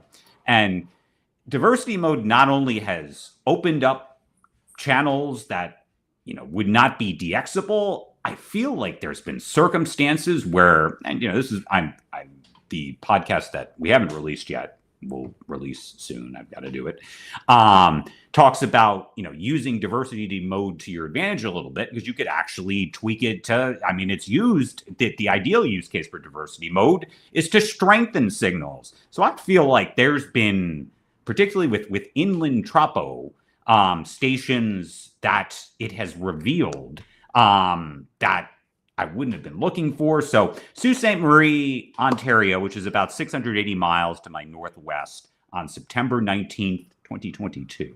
That, I would, it's not the farthest, but it was a full RDS signal. I have it on my YouTube, WNJL, where my smooth jazz radio air checks do a lot better than any of my FM DX clips. I'm a big smooth jazz guy also. So that would be my number one. Awesome. Bryce? I'm living for Nick's studio audience. I see her in the camera there. That's Judy. That's Judy. She has witnessed many skip openings. And she, like a good soldier, she waits for her walks while I, take forever to wait for the last. This is another thing for newbies that might be in the audience. Like you gotta milk every second of the opening possible. And whether it's a significant other, whether in this case for me it's Judy, she is a good soldier. Let me tell you. Okay, sorry, I just had to get that in there. So I'm going to go with my gut because I actually agree with Nick. I really, really love Tropo, and I'm on team Tropo. It's not Tropo, IMO. So I have had some really, really neat catches also using the diversity mode feature, but I'm going to go with that same 2021 skip season with all the incredible transatlantic catches, which were all very fun. And I hate to not include one of them as my favorite, but my gut was station 93.9 in St. Vincent and the Grenadines, which is down there deep, deep in the Caribbean. I don't know, a few countries north of like Trinidad and Tobago and Grenada. It was just such a cool, like hyper local kind of content with that classic Caribbean accent. And I have DX'd from Puerto Rico quite a bit and have always really, really had fun with some of the different little Caribbean islands off to the southeast of Puerto Rico. So that was one of those incredible days. I want to say it might have been July 13th, but I dug that out. Like probably a year later doing an IQ review recording, just trying to get every log out of one of those spectacular DX days. Dug that out, got like a perfect ID, and I don't think anybody had ever logged that on FM list before. It's not a particularly high power station, just a super fun catch. Some of those randomly stick with you, and that was one of them. Absolutely. Yeah, that 2021 season. I'll never forget that. That was an amazing year, especially in July when you couldn't. I felt like you couldn't keep up. Like every day, you're like, okay, I got to make some room on my hard drive before the next opening, and then here's the next opening. The 13th, it was exhausting. I remember feeling that way. Yep. So we talked about the podcast and what you guys do with that. They have guests that join in. They talk about the different topics, and I'm looking forward to the diversity discussion. I've just started to kind of dabble my toes into that with my own RSP Duo here. I just swapped out one of my antennas that's paired with that. Moved my Stereo Probe 9 from my ELAD FDMS 3 to the RSP Duo. That's now paired with a Winegard HD 6010 that's at 62 feet up into a tree. So looking forward to seeing how that goes this year. Also, shout out for AirSpy and the co-channel canceller. I haven't done a ton of FM side. I've done a lot of the AM stuff. But I am wanting to do some FM stuff because, we are famous down here for our Gulf Tropo. And I definitely feel like there's been some opportunities that I've missed to log some stations where if I could just knock down my semi-local or my local that's not like crazy strong, just enough to let that FM capture overtake and get that DX in there, I feel like there's some opportunities for me there. So I want to try that out this year. Also, how close to New Orleans are you, Lloyd? 29 miles as the crow flies, right across Lake Pontchartrain, right at the front of the causeway, the top of the causeway. Yeah, I would say, I mean, you're probably clean for the RSP Duo, but the one thing I'd say for anybody listening that's interested in diversity, because you've heard about it, one disclaimer I would give is that the RSP Duo, I've always had environments with really strong signals nearby. It is not the best at handling really strong local signals. You'll really have to play with the gain, and if you're pointed at it, it's just, that's the one downside. The HF Plus is a brick. It can handle your strongest flamethrower nearby. So the co-channel canceller is, not as good as diversity in my opinion, just because it's software versus hardware. But if you have strong signals nearby, that's an incredible technology. It doesn't need two antennas, and it can handle any strong signals you throw at it. Yeah, that AirSpy. I mean, you can almost be literally sitting right next to a flamethrower tower, and it's not going to overload. It's really, really bulletproof. So let's talk about some of the other projects you guys also have worked on. So starting with Nick, Radio World Magazine. Nick writes for Radio World. He recently did an article about DXing from an airplane using the TEF 6686 portable and some of the catches that he was getting.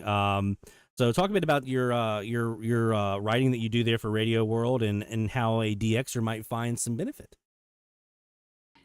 Yeah, it's been a lot of fun. I started full time there in December, which is super exciting. You wake up every day and you get to write about radio. Like what that's for somebody like me, it's a pretty good deal. I wouldn't say it was my first thought. But again, why do I get excited about this? I'd be lying if I said it's necessarily because of the content on radio day to day. We all know there are pluses and minuses there, but it's propagation, it's signals, it's equipment too. And the beauty is Radio World writes a whole bunch about transmitting equipment, processors, antennas. But we also I try to pick our spots. But we do have a lot of folks who enjoy things from a hobbyist perspective.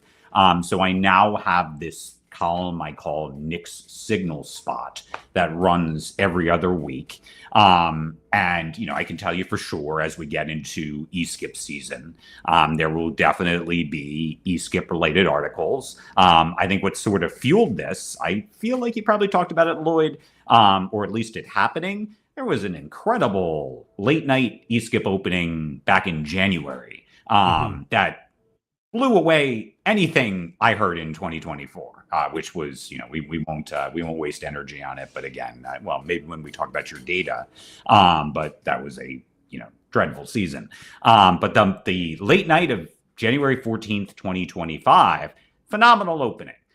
So I wrote a story about it, and our editor-in-chief, Paul McLean, he really liked it. People seem to like it. I tied it into Pat Dyer's data of like winter and then the neural pattern to eSkip and how sometimes there is precedent in the winter for late night eSkip. So this was not like an unheard of thing.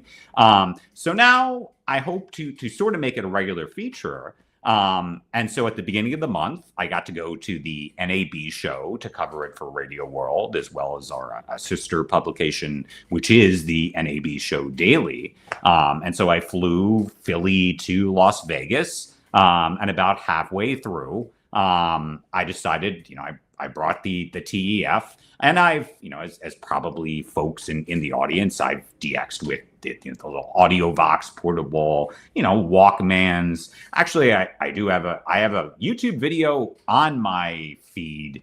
I brought an RTL SDR dongle. I flew from Newark to London in 2014. And actually, I was watching that as a result of doing this article. And actually, it might be interesting. Folks might want to check it out. Anyway, so I wrote this article about what I heard flying above Missouri, Nebraska, Kansas, Colorado, some signals from New Jersey that we hear from on eSkip all the time. And the TEF, just with its RDS, like it brought plane DXing to a whole new level. It was incredible. I was hearing translators in Southern Colorado, strong translators with, wicked high height above average terrain, just being, in the Rockies there. But still, translators on an airplane. So it was really cool. And I got a lot of good feedback from that. Also a couple, actually is about, can you use a radio on an airplane? And, officially you should check with your airline. I don't want to get anybody in trouble here. That is, there's no official regulation on the books. It's up to the airline. So I want to be clear on that. But it was really cool. And so, I get to write about stories all, probably a couple every day. There's so many regulatory things going on right now. The Corporation for Public Broadcasting, I won't get into all that and bore the audience. But there are often stories that impact DXing from a regulatory RDS, with all the radio industry sort of focused on the importance of metadata. And gotta look good in the dashboard. How are you going to do that? Either HD radio or having proper RDS. So, the one thing I would say to everybody in the audience, Bryce and I talk about this a little bit on our next podcast. If there's a station in your market, in your neck of the woods, not using RDS, I would venture, just with, as much of an emphasis as this is in the industry right now, to look good in the modern dashboard, RDS with PI data, or specifically PS data, scrolling song titles, or using it as a revenue stream for currently playing advertisements. That was a focal point. That was a focal point at NEB. Of course, so was AI, but we won't get into that here. So to get to write about these stories every day is really awesome. So that's some of what I'm doing at Radio World right now. Awesome. Yeah, that's what I was going to say, is that there is obviously some directly DX related content, but for the things that are more industry related, industry centric, it does give DXers insight into kind of the behind the scenes of what we experience when we hear these stations, what's going on into some of that. Like you mentioned with RDS, I heard there was a proposal now for them to, at least in the non-commercial, there was a proposal to remove the ID requirement. Don't like that from a DX standpoint. Don't like that. No, that's obviously there's so many, there is an open call by the FCC. It's essentially in no uncertain terms, a deregulation initiative. What rules do we have on the books that we can get rid of that is unnecessary, holding back broadcast from advancing forward in 2025. So they are getting proposals of all shapes and forms. I just wrote an article about a response to virtualizing EAS, putting EAS as a software, because until this point, every station that runs EAS, and it's a requirement, you have to have some sort of EAS decoder at the station. And so, EAS as software sounds like a great idea. Well, who's going to regulate that? There's all sorts of things related to cybersecurity. So, but there's also, we did a story on, I believe it was Geo Broadcast Solutions that proposed, well, they're doing this in other places, Europe, the idea of a distributed transmission system. Maybe we don't need a primary transmitter site anymore. Maybe we could just string together single frequency networks, or, essentially boosters, and just, save on energy costs and serve a market that way, which that also drew, a lot of ire. So there is, it's quite a time to be alive. So you will see proposals like that, whether or not these are going to get through. I would say a large chunk aren't, but things also happen on a daily basis now that would have surprised us and probably don't. So it's interesting. But Radio World tries to stay on top of that. I'll plug also our Smart Brief newsletter, which is free. You can sign up, get in your inbox every day. And it has some of our stories. Our team works really hard. Plug that as well. Awesome. And the website is just radioworld.com. We still do 2 print issues a month, 26 issues a year, but all the content on the website is free. We have ebooks. Something, I think a lot of DXers like to check out, studios, transmitter sites. We have a really cool ebook from January. It's literally called Amazing Radio Studios, that takes you inside, like, what the setups in Big Marcus, Cumulus, and DC, K-Love's studios. They just moved to Tennessee. Franklin, I believe, Bryce's old stomping grounds. We have a big profile of them in that ebook. They're all free. You can download. So I think, is it quite the same in the way it was, as far as, you hear something cool, you want to find out about it? In some ways, no. But also, like, the only way, I think if you talk with anybody in the industry that's being serious, the only way that there will, that this will continue onward, like the localism element has to be preserved somehow. So it's cool to be able to portray that, and I feel like in many ways we get to do that. So. Now, you had mentioned the Radioland app, and I do want to talk about this. This is a project that actually brought you two together, where Bryce was helping with the coding. So we have the app here, and so you can get this from, I know that I'm using mine on the iOS App Store. It's also on Android. And what this basically does is it gives you, for my current location, I can sit here and I can load a list of stations that I should be able to receive from my local area. And it gives me information on things like signal strength, formatting, and things like that. So it's right now pulling through and loading up all my stations here in the Mandeville area. And it's going to basically make suggestions on here's what we think you might be able to hear, and gives you like signal strength and things like that. So talk a bit about the app, what brought this about, and kind of the work that you guys put into making it happen. It's so. I think it dates back, comes full circle, like doing trips in the 90s as a kid. All my family is from Jersey, grew up in Ohio, as I mentioned, but we would come back to New Jersey, a bunch of times a year before we eventually moved back to New Jersey. And so in the car, be tuning around, and there was it was a lot harder back then to have any idea what you were hearing on the road. And that sort of stuck with me. There was, obviously there was the M Street Journal. I couldn't afford that back then. There was a guide by a guy in the Boston area, and I picked it up. I'll never forget, I believe it was the summer of 95. So it's probably like, 8, 9. This is how, what 9-year-old, is thinking about things like this. I picked up a book. It was called The Essential Radio Guide from a bookstore in the Copley Square Mall in Boston. I think the author was from Plymouth. And it listed stations by market for more of like a travel use case. You're headed to San Antonio. Here are the stations. Here's a little signal strength. Here's the format. Thought it was really cool.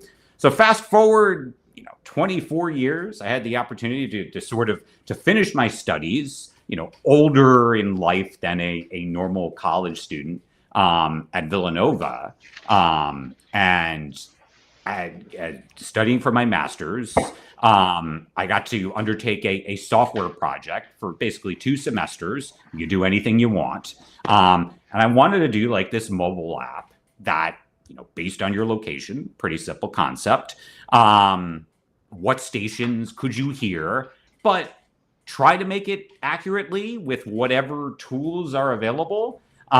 So there were a couple of folks. There was Trip Mark from Rabbit Ears, who you probably shouted out. Rabbit Ears, the autologger, all the time. Mark is the owner of the site. His day job, I think he's at liberty to say this. He works for the FCC, and so it was Bryce who suggested, because early on, this was 2021, before the skip season, took off like a rocket. Bryce suggested, why don't you reach out to Trip Mark, see how he kind of does it with Rabbit Ears, because if anybody who TVDXs or just looks for TV signals, he's got this signal search map feature on Rabbit Ears, which calculates based on your location what digital TV signals you could pick up, receive, reliably decode, and it does kind of exactly what I wanted to do with FM. So I pitched it to Mark, and so he steered me toward an application the FCC has, because the FCC still uses the Longley-Rice propagation model. It dates back to the 60s, and it's rock solid. It takes into account terrain differences between the receiver and the transmitter. So I won't get too deep into the weeds. I had some coding knowledge, and Bryce definitely does. You've talked about WLogger. Bryce wrote that. Sort of, using some of the tools he developed for an API to look up stations. And I always wanted to build a mobile app. So I used a software development kit called Flutter. And in about 6 months for my graduate thesis, wrote this. And so tried to put together a decent looking user interface. By the winter of 2022, released it. Didn't quite know how it was going to do. And I feel like, I hope and feel like it can aid DXers. You search for a location or you scroll on a map to a location you might be hearing and see the signals of the particular market. And the one group of folks I hear from a lot who seem to like it are broadcast engineers who, take it around if they're trying to see why a station is interfering or, why an LPFM that, seems to be overpowered, what their Longley Rice coverage overlay looks like, because they're built into every station that's listed in the US. And I just added Canada at the beginning of 2025. So Canadian stations, so you get a feel for the coverage area. You get a feel of the formats from the WTFDA database, a huge shout out. And there's one other tool I just added earlier this year. Every time you load the app, first load, beginning of the day, it just does a simple, comparison the last day, the Radioland database to today. And I find that helpful. This is another thing Bryce and I talked about on the podcast. There's been a sneaky amount of stations filing for silent special transmitting authorities with the FCC, specifically FM translators that relay AM stations. Some companies in 2025, specifically, I think Town Square and Cumulus, have, identified areas where, not revenue producing sources. And so anytime a station files for a silent STA, the next day in Radioland, it shows up in the deleted column. Now, I wouldn't take that to bank. Don't necessarily run on social media and say, KRB is off the air. And so we're just presenting the data as is. But a potential helpful DX tool. And getting to your point, Lloyd, do a band scan. There are a few high-profile stations. Bryce and I talked about 94.9 KOLI, Electra, Texas. That's in the Wichita Falls market. They filed. They're silent. I don't think they're coming back. They're not even looking to put it on the market. At least right now, I believe it's Cumulus who owns them. Maybe it's Town Square. So there's a few, and I'm not saying that this is a great thing. Like, we do need targets.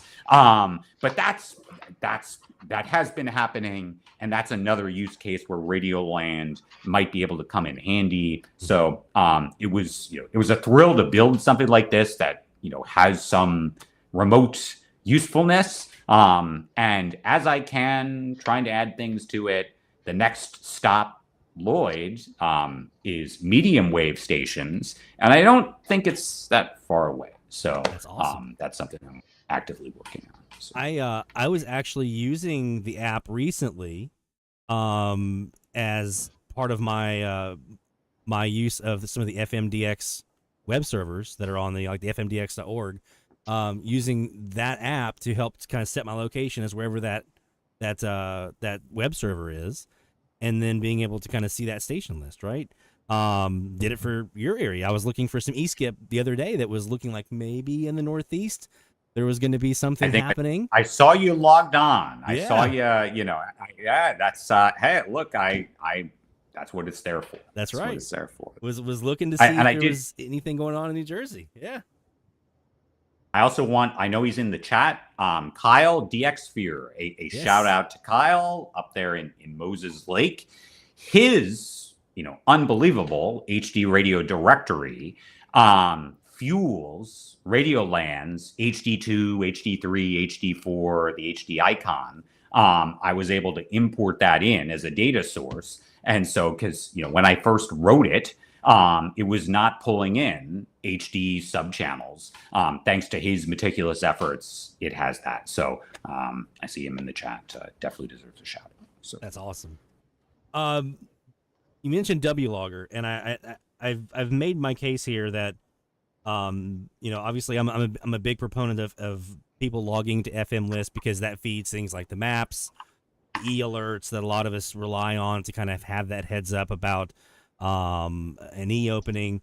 But I'm also very much an advocate of let's not limit ourselves as DXers and the tools that we use. Now, I know a lot of times what happens is a DXer finds their thing, and that's what they kind of run with and kind of stick with. But what I am saying is open up and let's make sure we have our toolbox filled with as many different resources as possible, because there have been many times during an opening when I'm logged in, even if I'm not like interacting with WLogger, I'll have WLogger up and I'm seeing the conversations that are happening, and that helps guide me to what I am understanding of what's happening with the opening. So talk a bit about WLogger, Bryce, kind of the impetus behind, I know you did a big redesign, it was last year, I think.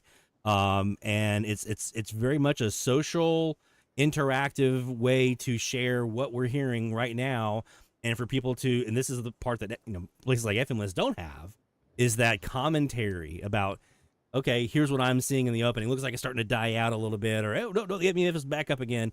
Talk a bit about some of the elements you've put into WLogger and what makes it so helpful. Well, it's been an interesting project, and it really is trying to just find a home for people online that liked that legacy. I think we, at least people who have been DXing FM for more than 5 or 6 years, I'm sure we all started at some point. I think maybe my homepage on my browser was the TV FM skip log. RIP, major RIP to that. DX World. DX World. It was my go-to. I would just, to make sure that the internet was on, I would refresh the TV FM skip log, and it was so sad when it went off the air, or I say off the air, went off the internet. Yeah. And at that point, late in the life of TV FM skip log, there were 2 bulletin boards kind of before Slack and Discord and this live stream. And even, I think FM List was around, but it really didn't get a lot of adoption up until, up in the 2010s, the previous decade. So the other bulletin board in the mix was this WTFDA logger. I don't even know what it was called. It was hosted on something called VCI, which was like someone's ISP, one of the Ed Phelps, I believe, who was a member of WTFDA. Anyway, it was on its last legs sometime around 2020. I think there was like an internet company that was hosting it, and the code was so old and the server was going to be turned off. And at the time, I think I had taught myself how to program in the Python programming language, and I was just kind of looking for like a real world project to just sort of hone my coding skills, having a day job that didn't actually require programming. And it was just like a challenge I had for myself to learn how to code. So I did that and a couple other projects, and that probably has been my longest lasting project. Went online in 2019 or 2020. I want to say 2020, and pretty soon after the bulletin board that WTFDA was using had kicked the bucket. So it was not really touched for several years, and I had gotten a lot of requests over that period of things to add, bugs, glitches, things that weren't working. The archive was missing the 31st day of the month for a long time. It was something that I didn't really have a lot of time to maintain. So last year I did a push and just kind of did an update. I think it has some pretty cool features now. Yeah. There's some bugs still in the system. Like I have to hit the FCC's API for TV, which they promptly broke and never fixed like shortly after I released the update of the app. But for the most part, it works pretty well. And I love using the find button for FM and getting the mileage and degrees and watts and stuff like that, because I think we were all typing it into the old school bulletin board sort of format. So it's been a cool tool. I don't spend a whole lot of time maintaining it, and I really just did it so that WTFDA didn't lose their chat board.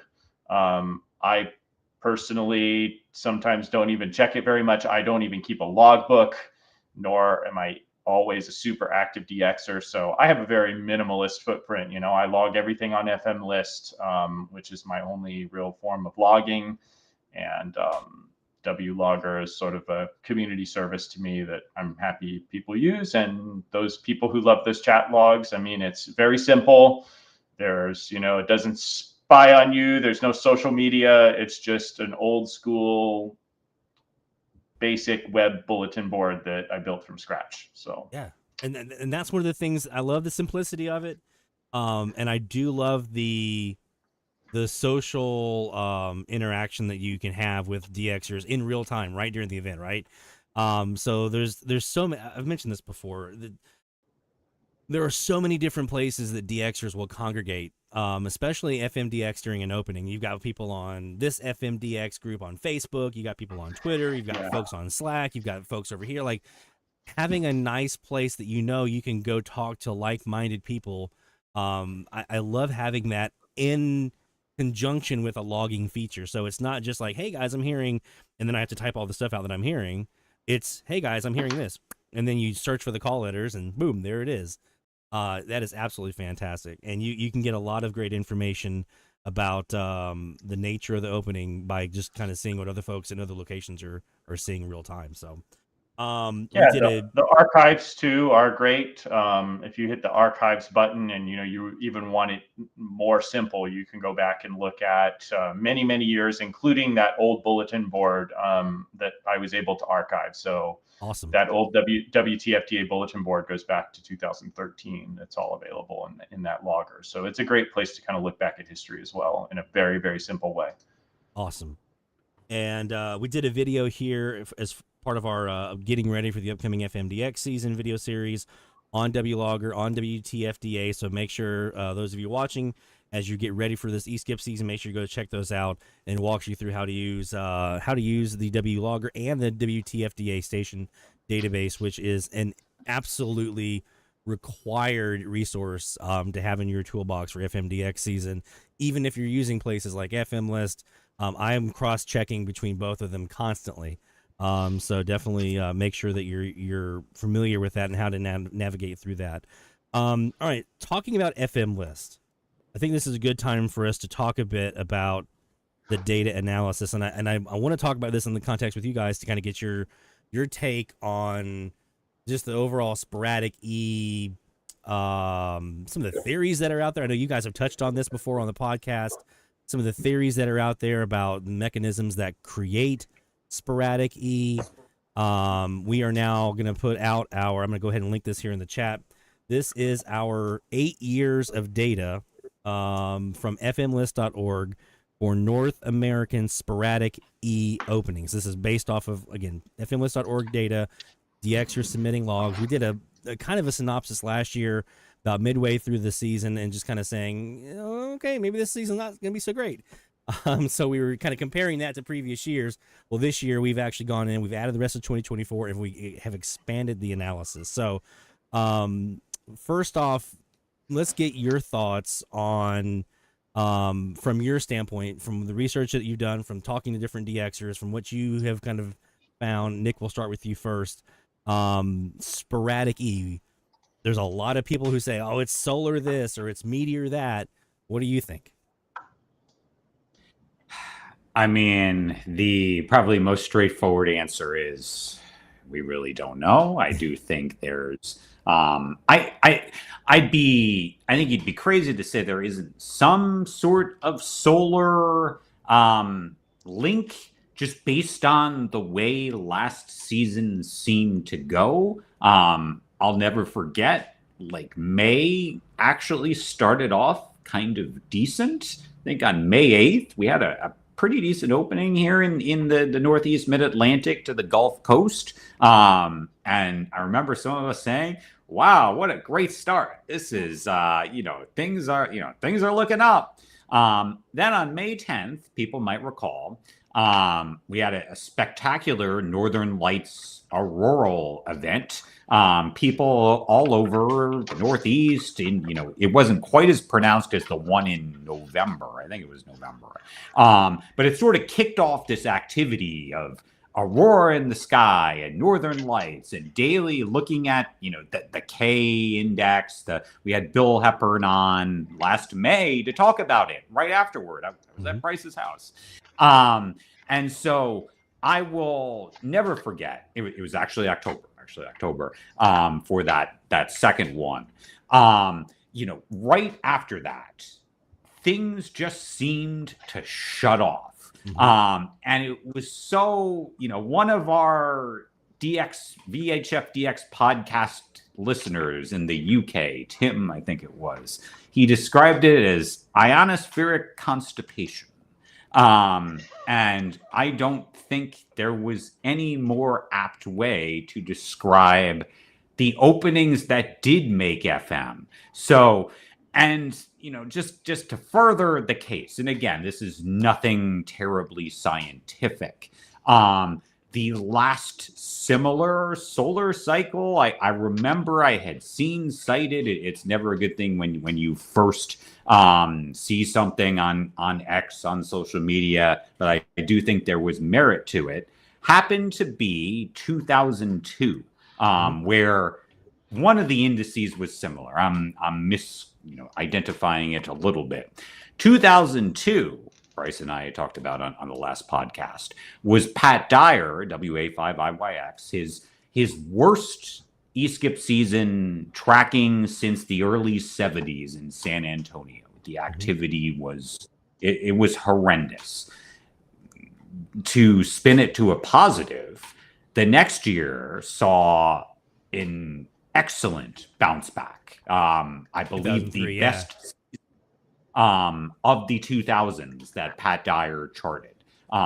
Maybe to the point, Lloyd, of the Spectrum Monitor, talking about the epic HF 6 meters season we're about to see. Maybe that sort of goes hand in hand. So I'd be lying if I said I knew for sure. I know solar winds. I know there's some DXers in the UK that think there's a jet stream correlation very significantly.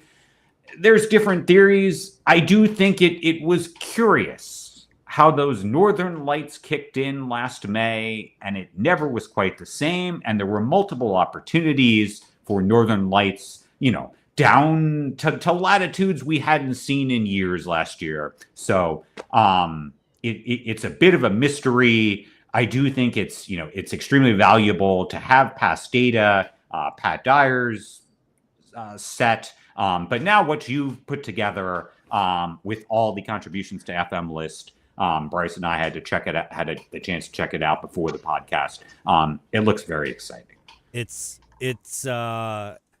having the opportunity to provide context was very, very exciting for me, because that's what I basically did. As I said, I'm going to try to answer all the questions, as many of the questions that I have about what happens in a Sporadic E season, right? So to your point, May 8th, 2024, 92 logs on that day across North America, and then nothing for 3 days. Now, a 3-day span of no activity in May, that's not unheard of, especially not unusual. Yeah, especially not in the early part of the month, but then after that, it was like 7 here, 19 there, and it just never really kind of got its feet. And one of the things that we talk about in the analysis, and I'll be getting into a bit later, when we kind of dive into it, is that I've kind of broken in when we look at the number of logs on a given day in a given year. So May 8th of 2024, May 31st of 2023, which was an amazing year opening that day. I've kind of broken them into categories. So you have like an isolated opening where just like a couple of people are getting in on the action. There's not a whole lot of activity. There's more of and that's like 100 logs or less for the day. A moderate activity day, like 100 to 500 logs. more widespread 500 to 1,000, and then extreme, which is like those big thousands. The ones you really kind of hang your hat on and kind of feel like, okay, we had a good year, are the widespreads, and you want to sprinkle a couple of extremes in there, like 2 or 3 in the season. We had no extremes last year. We had one widespread event. It was June 22nd. It was 688 logs. Every other day for the rest of the year was under 500 logs. And that tells you a lot about the quality of what that season actually turned out. So, Bryce, your thoughts on the mechanics behind the ionosphere and what gets it going? Well, is it late enough to say like Russians, DARPA, UFOs? And there goes my monetization. No, just kidding. I don't know. I'm pretty much in the same camp as Nick. I mean, I think there's a strange coincidence to peaks of solar cycles or near peaks and bad years of e-skip. So it seems like some solar activity is good, but not too much. And, you know, I don't know. I think the mystery is what makes it fun. So I'm not really one of those that tries to come up with a theory, and everyone I have heard who has a confident theory, I'm just heavy dose of salt. I mean, I'm just fine with it being a mystery. You can poke a lot of holes in a lot of the theories, right? Like there's the meteor theory. Then why does the biggest meteor shower of the year coincide with the death of e-skip season? Right? You know what? The meteor theory is the only one. I mean, you said it. So I don't think it's a systemic cause of e-skip, but I have witnessed too many highly coincidental meteor scatter, especially living at this location where I am now, which I am thankful that I have a few open frequencies, and I point southwest into a nature preserve, so it's pretty low noise floor.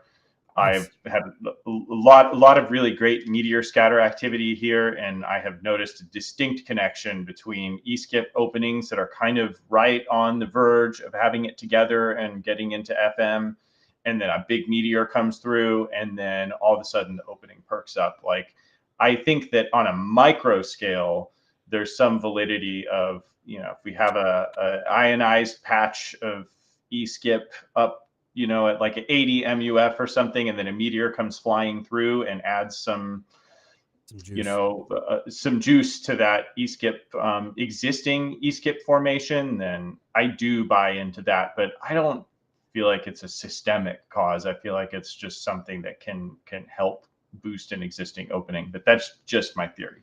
No, that's as logical as you know, some of the any theory I've heard, right? So that's it is, and there's a reason why there's the name Sporadic and Sporadic E. And I'm kind of like you, like I do want to have a good understanding of it, but I also do like the mystery of it. And you know, with Tropo, we kind of have a heads up, right? We know Tropo is coming, and so we can be ready for it. But there is something about that thrill, like when we had at the end of April, we had our little openings we had here down in New Mexico. Man, that flutter, that feeling in your chest, we're like, there's E's. Oh, here we go. I would feel like that would not be as much when you look and if you knew, okay, tomorrow we're going to have some E openings in, you know, the Northeast or whatever, right? So I do like that mystery. Speaking of Tropo, I did want to ask one other question that Les, who's a big fan of the podcast, right? You guys talk about the DFOA or DFOP? DFOP, that's what it is. That's right. The DFOP, Les Rayburn there in Alabama, big proponent of the podcast. He's the one who actually introduced me to you guys as well. Wants to know if you guys would be covering Weather DX. We talk about 6 meter as an early alert for e-skip. Weather DX as an early alert for FM Tropo is also a thing as well. Is that something you guys have contemplated covering? Yeah, I mean, sometimes it does.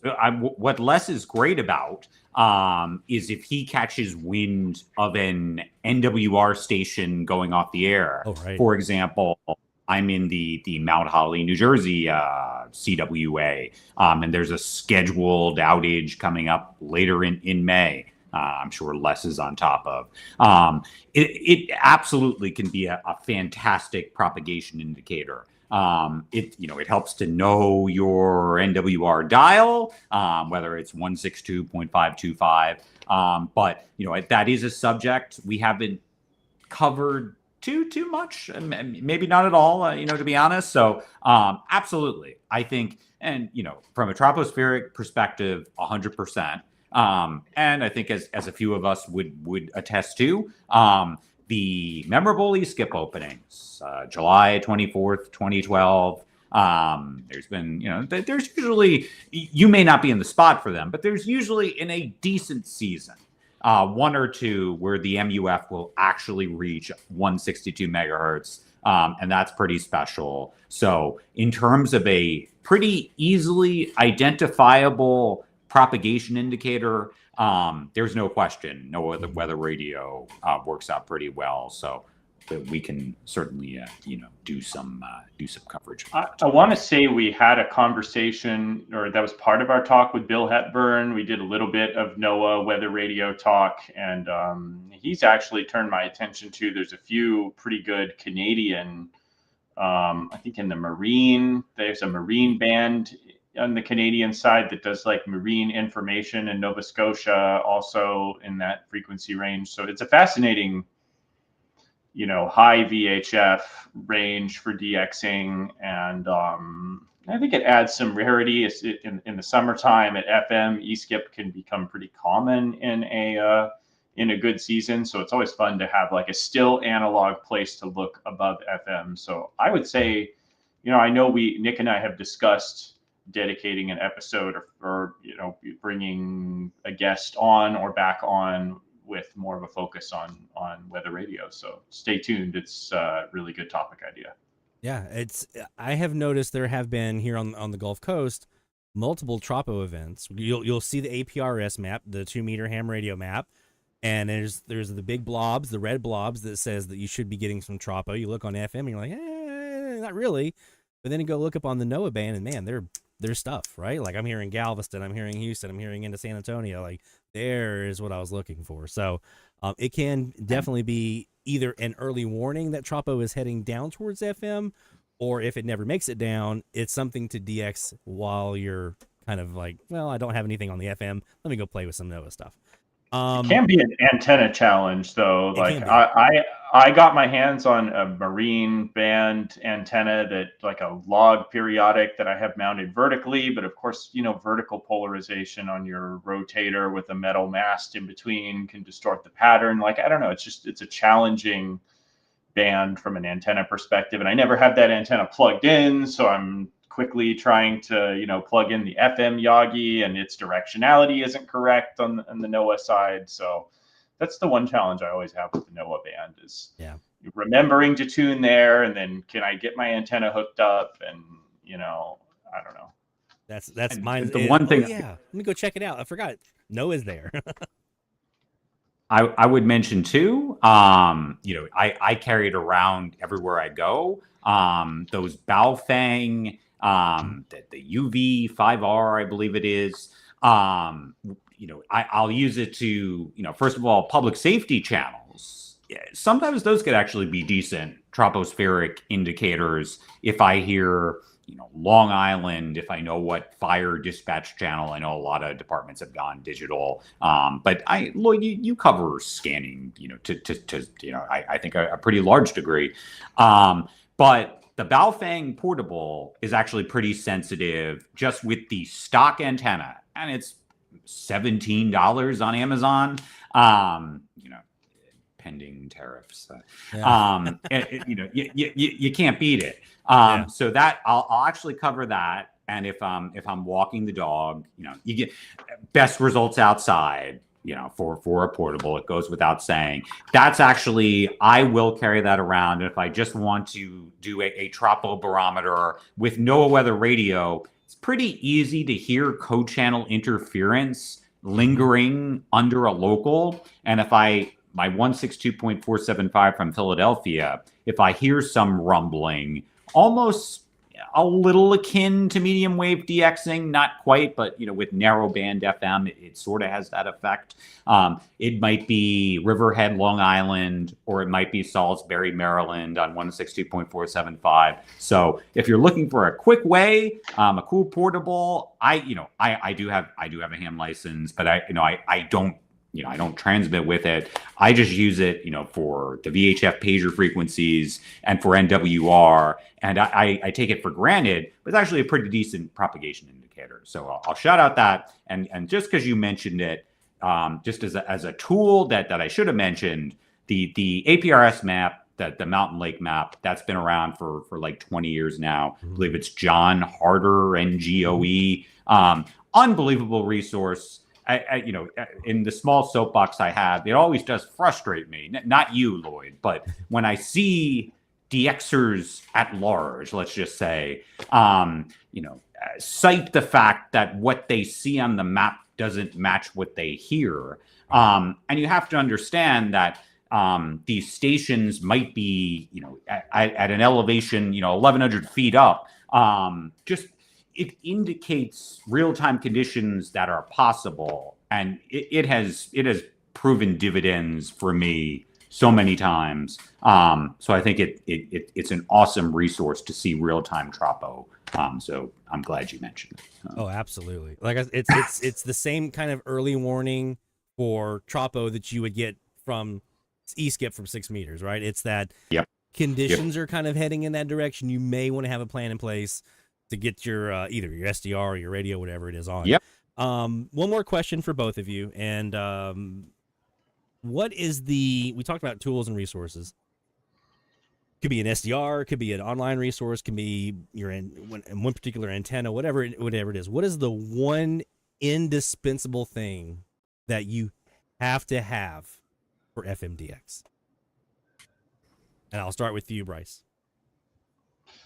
A resonant antenna would be my opinion. So not like, if you can, not the whip on the portable or your headphones on a portable, but if you can get your hands on just a plain old dipole, which I think is not too hard to build, or even get a pair of rabbit ears and adjust the whip antennas to the resonant lengths for FM, which, Google the good old quarter wave formula for ham antennas. I think a resonant antenna out in the clear, not indoors, is probably the best, most overlooked tool for FMDX out there. I've had so much luck over the years with just a plain, at that apartment I was talking about, I had the stock Sony XDR wire antenna, which is just a dipole scotch taped to a window.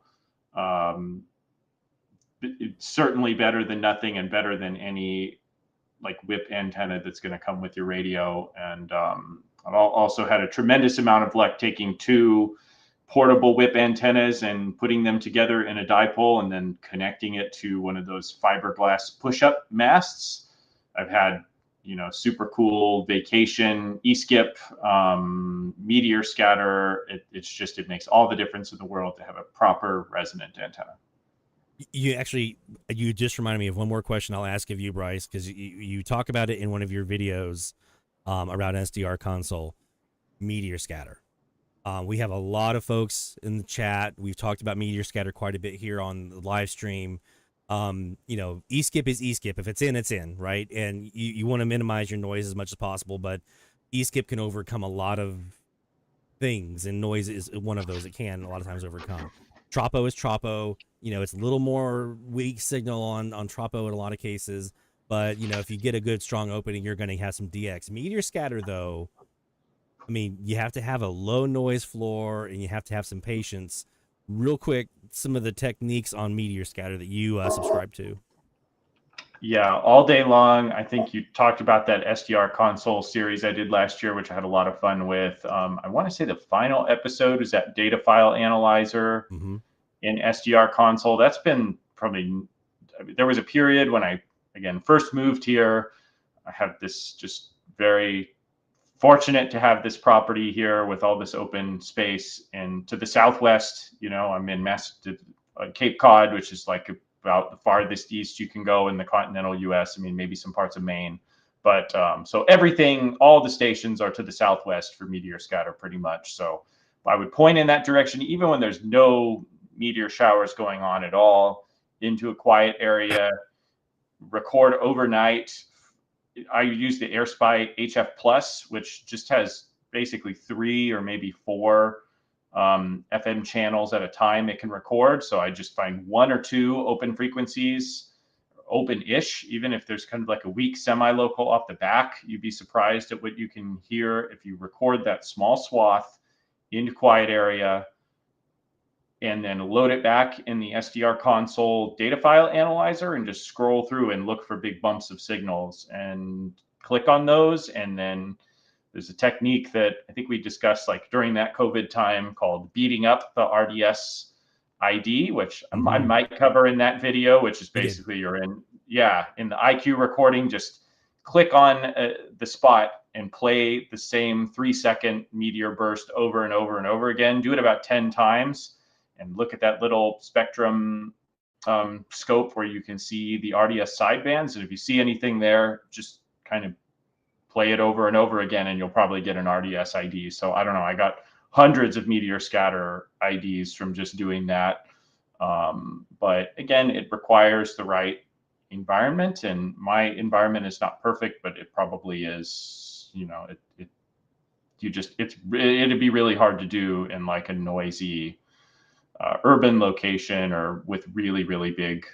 I have a 50,000 watt station about 8 miles from here. So I don't have the best RF environment, but there's, you know, a nice open quiet area of terrain nearby that I credit to any success that I've had in meteor scatter. But I bet going out to like a beach or a wildlife area or something early in the morning, portable with a dipole antenna, you know, just record it out in the quiet for like an hour and play it back. And, you know, it could be some fun DXing to do with meteor scatter, in my opinion, in that kind of format. I can vouch, guys, after watching Bryce's videos on the topic, the data file analyzer and that kind of thing, I went from 5 meteor scatter logs, which were all auto logs, by the way, on my rabbit ears map, went from 5 to I've got 75. So just using his techniques added 70 new stations in my logbook. So I can definitely vouch and talk about how great that, you know, just looping that one little section of the burst is over and over, right in the strongest part. Just keep looping it over. And I've had quite a few RDS decodes come in that way that I never would have gotten if I just had listened to it once and said, there's nothing there, and moved on. Yep, and you also get to learn a lot about RDS. Like I learned during that time that, you know, not every station's RDS transmits like one, you know, like the other. There are some stations that they can control the injection level, it's kind of a nerdy topic, of their RDS carrier. So some stations will crank that way, way, way up, so you'll barely hear any signal from the audio, and you'll see the RDS PI code start to decode. So after you use that technique for about 10 or 15 nights in a row, you'll start to see that it's like the same stations over and over and over again that have the big signals and a pretty well injected RDS carrier on their station. And that's why it can get, I mean, I hate to say it, but it can get a little boring night after night to hear the same stations over and over. But if you have some free time and you're willing to go through the files, you can dig out a lot of stuff. And during a good shower, a good meteor shower, we just had Lyrids. Perseids are a really great one. A lot of what I have, that 75, came from that meteor shower last year, the Perseids meteor shower. So definitely give it a shot. Try to minimize your noise as much as you possibly can, as Bryce was mentioning, and you can have some fun with meteor scatter as well. Nick, to you, my friend, that one indispensable thing you have to have for FMDX, other than like a radio, like what's the most indispensable thing for you? Well, I'll cheat and give you 2 quick things. The first thing is you know, kind of a soft thing. That would be patience. I feel like we see it a lot, you know, even in like the good seasons. It'll be like the 2-week. I think it's, you know, more than colloquially known as like the mid-June lull. I don't know if that'll factor in your data set, Lloyd. We'll have, you can fact check me on that. But I remember a comment, I think it was from Rick Shafton on one of the old WTFDA email lists. And he said something to the effect of, there's only like 20 days a year or so where actual FMDX happens. And I remember thinking, oh, that's crazy. There's way more than that. And maybe that was in the era where, troposcatter was more of a thing, where that, it's a lot harder to come by with the way the band is. So the hobby is not for the faint of heart. And so there are even in 2021, there were probably some stretches where activity was not cranking. It's understandable to, I definitely used to pull my hair out, when those stretches happened. Last season, it was understandable if it boiled over, it's good to express the emotions, but just have patience. Because I think when you do, and if you stick around, and when the DX does happen, and particularly the special openings, because there's only so many times here you can hear Florida. Another cool thing in your data set, like it identified, I think, Massachusetts to Florida, Bryce, as like the number one path. That's which is, that is on the nose. So patience, and I think sort of building off what Bryce said, like noise floor is just like everything. I feel like I've also revitalized my DX a little bit, including Meteor Scatter, with the combination of paying attention to noise floor through the gifts that are SDRs. But I've also learned that higher is not always better when it comes to Yagis. Again, maybe 30 years ago, if you could get that 13 element up to 40 feet, go for it. Now you're just amplifying the crap. And so I have had success with a couple of Innov antennas, and then the SBFM9, keeping it 9 feet off the ground on a tripod, and hearing, it has revitalized Meteor Scatter in southern New Jersey for me a little bit. That also, diversity mode is a big part of that. So pay attention to the noise floor. In relation to that, don't discount, if you can't get your antenna up high, that's not necessarily a bad thing. In fact, that could be a good thing. Could be. It's interesting. I've been toying with that. I just took my Stereo Probe 9, the vintage one that I got from Les Rayburn. It's been sitting about 15 feet. Took it from my ELAD and put it in the backyard on my RSP Duo. Replaced that with a 4-element Innov antennas log periodic, and there are definitely some differences. I think that's more the design of a log versus a Yagi, but I've noticed I have my omnidirectional wine guard up at 62 feet up in a tree. I just hoisted it up with a air cannon thing and put it up in a tree, and I have a center fire dipole sitting at 21 feet. There are many times when the center fire dipole sees stuff that the 62 footer never sees on my autologgers map. So that validation, right? Proof of concept. That goes right in. That's definitely. Do you? Other than those one-off scenarios, do you like having that antenna at 60 feet? I've actually been considering doing the same thing. I have a pretty tall pine tree, and I have one of those Omni loops, and I'm like, I wonder if I should just toss a rock up in the tree and put it way up there. There are times when it also does see things that the 21 foot will not, right? So there is some vice versa. It seems to happen a little bit more with the dipole seeing stuff, at least here lately, that the 62 footer hasn't. But I've also noticed on E's that 62 footer is just dynamite. So I have, it's I can never remember his call sign, N4RLO or NR4LO Air Boss. It's just PVC cannon, and you can fill it with like a bike pump, and you can fill it with air, and then you have a fishing reel with a bit of fishing line and a fishing weight, like a 1 pound fishing weight, and you just shoot it up whichever limb you want to put it over, and it comes back down. Bit of rope to come back around the other side, and that's what you use to hoist up your antenna. And it works really well. I caught it's called an arborist. Yes. I don't know if it's called a throw bag or something like that. And that is actually, it's super fun. I had to practice with it a little while, and I was afraid it was going to get like tangled up, but it's actually way better than the old rock method. So yeah, I mean, short of the air cannon, that sounds super cool, but the arborist throw bag is also another good one. I know Thomas Witherspoon does the SW Elling post. He's a big believer because he does like a lot of like QRP and like wire antennas on portable operations. He uses the arborist bag a lot and has a lot of success with it. So I've been wanting to try that myself. So we'll have to try that because I do have some more antennas. Believe it or not, I have some more antennas I still want to put up.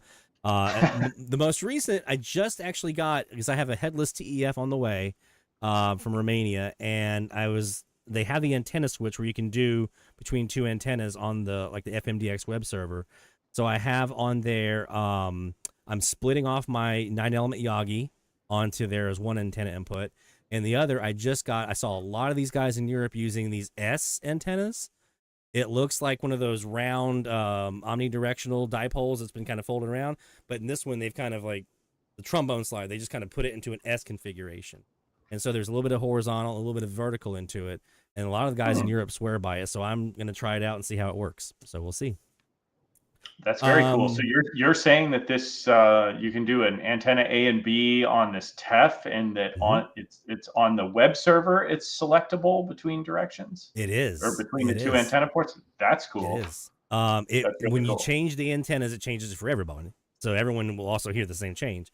But yeah, you can put two antennas. It's the headless TEF. So instead of the portable or this guy. It's basically it plugs in with a USB cable into your computer, and then you have your two antenna inputs, and it acts almost like an SDR without the recording. So I'm looking forward to trying it out. It should be here hopefully soon, hopefully very soon. All right, the VHF DX podcast, all the places you get podcasts, Apple Podcast, Spotify, anywhere you get podcasts, you'll find it. We talked about RadioWorld.com, Nick's columns that he writes for them. Make sure you check that out. Check out Bryce's videos on SDR console. I promise you will learn something if you have not watched them yet. Even if you've watched them, go back and watch them again. You probably missed something. I've found that myself. And then also check out WLogger through the WTFDA.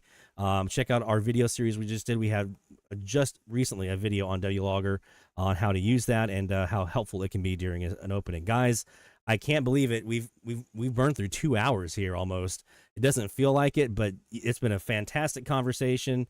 And really appreciate having you guys here on our season finale of the live stream. Final thoughts, Nick, anything you want to leave with us from your side?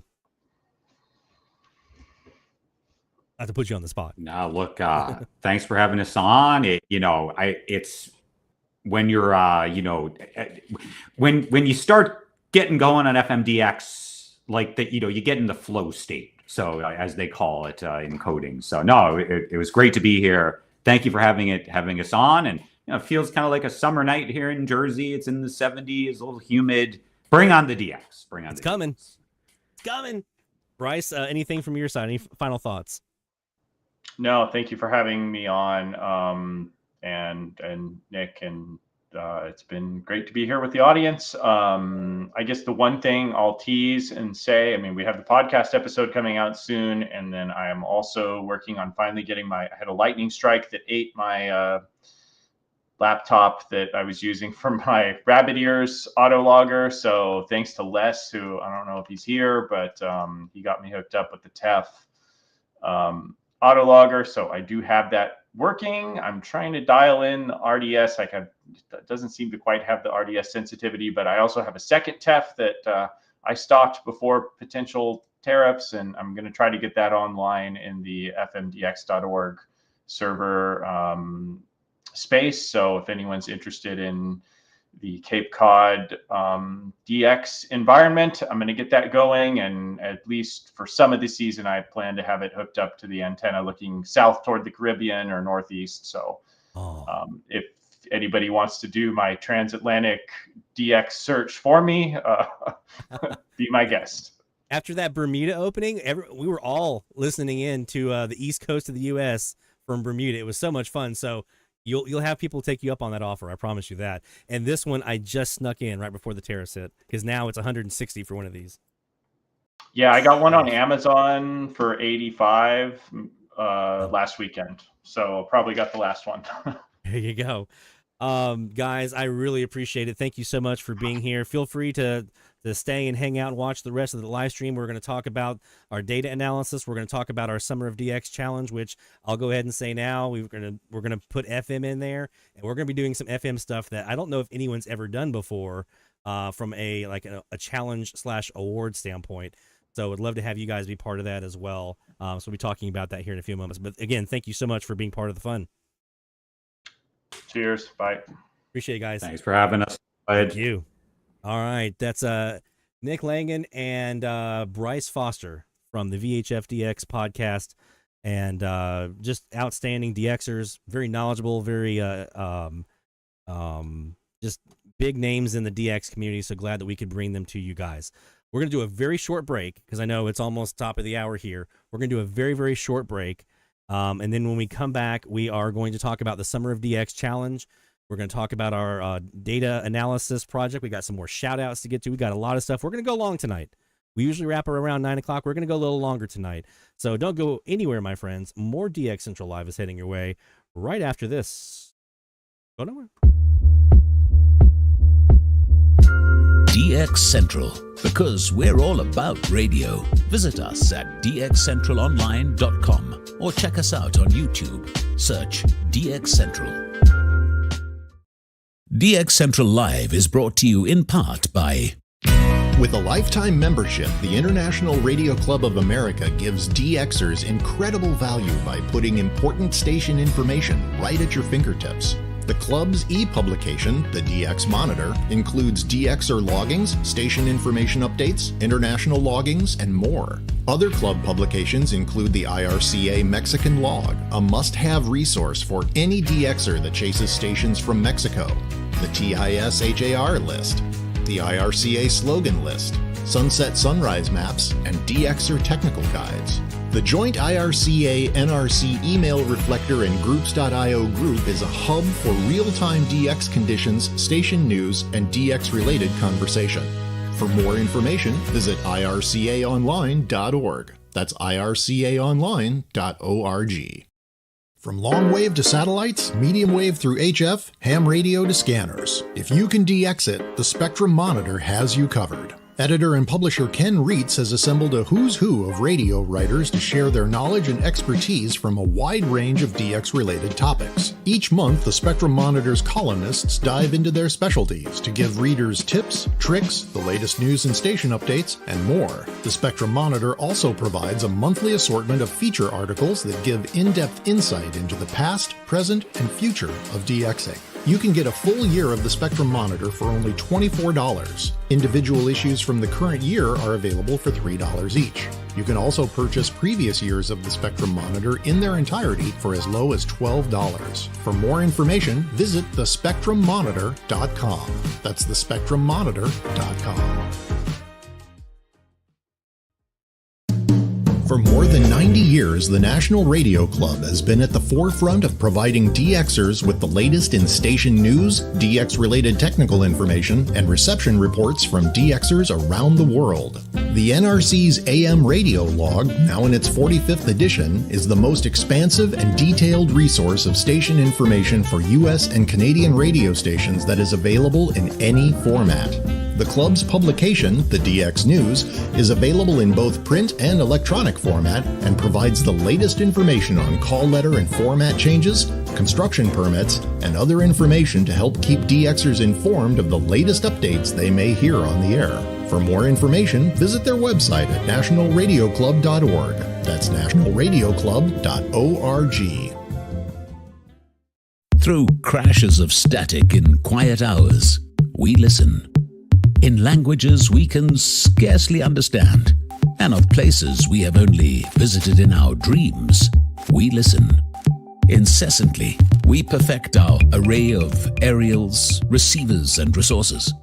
We refine our skills and our techniques so that we might listen. We are DX Central, and we're all about radio.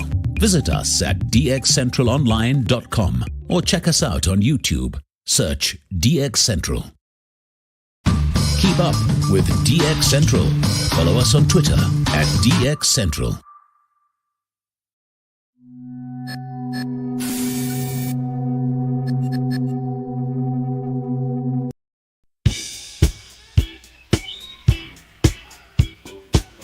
Are you ready for some DX? I said, are you ready for some DX? Well, I'm ready for some DX. Let's see what Lloyd has in store for us. Here we go. In the glow of the screen, it's a Friday night. Lloyd's on the North Shore, setting frequencies right. AM and FM, the airwaves collide. DX Central Live, where the signals abide.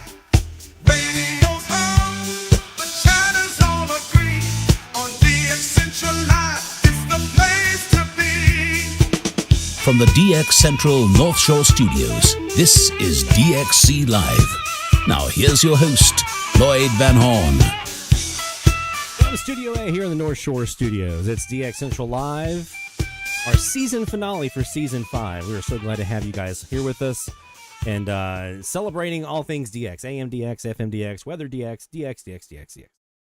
We just had Nick and Bryce from the VHF DX podcast. If you missed it, if you just joined us, definitely check out the replay. You're going to want to watch that as we get ready for FM DX. They gave us some amazing insights into their process, what they think about DX, how they DX, just some really great stuff. A lot of the projects they're working on. We talked about the Radioland app and how you can use it to find stations in your area, WLogger, podcast, just all kinds of stuff. Go watch it. You'll love it if you missed it. And if you did watch it, go back and watch it again. Would help the channel out. Watch hours. Let's do some real quick. We're gonna come back. We're gonna do our data analysis and our summer DX stuff. But I first want to get to some more of your shout outs.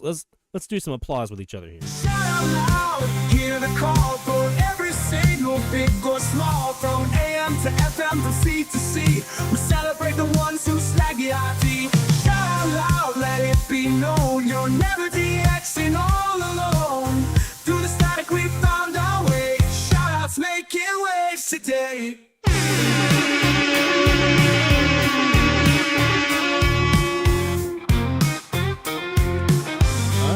You still got time to get your shout-outs in. If you have not yet done so, you just go to our website, dxchallenges.com/shoutout. Now, you don't have to register to submit your shout-outs, but I recommend that you do register because we have we have challenges all the time during the season.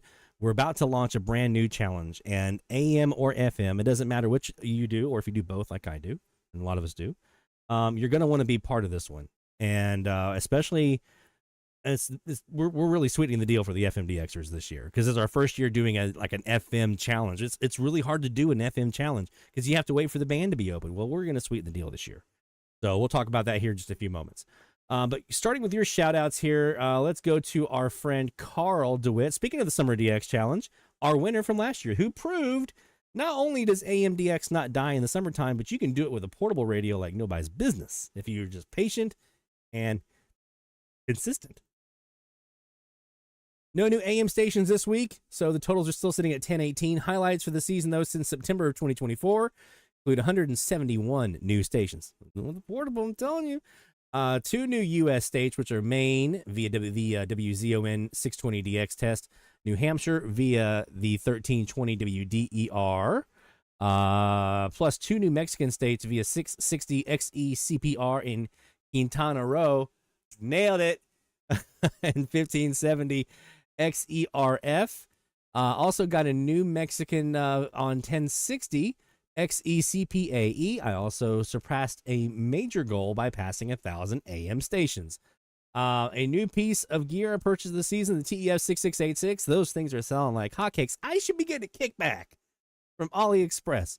What do you think? I also bought an FM Reflect dipole. Goals for the summer include reaching 1,100 AM stations, logging the majority of the stations on my target list of unheard stations within 200 miles of my location, logging more new FM stations than I did last summer, and putting up new antennas for both AM and FM, perhaps other bands, plus perhaps buying a second TEF 6686.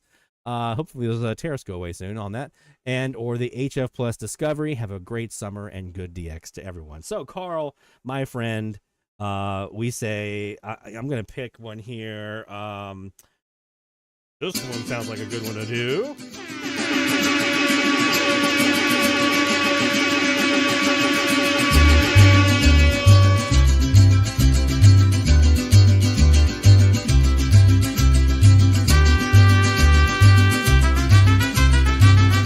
Two New Mexican states. You got a new U.S. state in here as well, so we're going to do fireworks for that one. A bunch of new logs. And I know we've already done the fireworks and everything for him when he did these originally, and this one as well. But this one, we don't get to play this video very often, so this is, once again, to celebrate Carl crossing 1,000, especially so honorable because it was mostly done with a portable. 1,000 station log, a DX's here's to 1,000 more, waiting in the wings, waiting in the wings.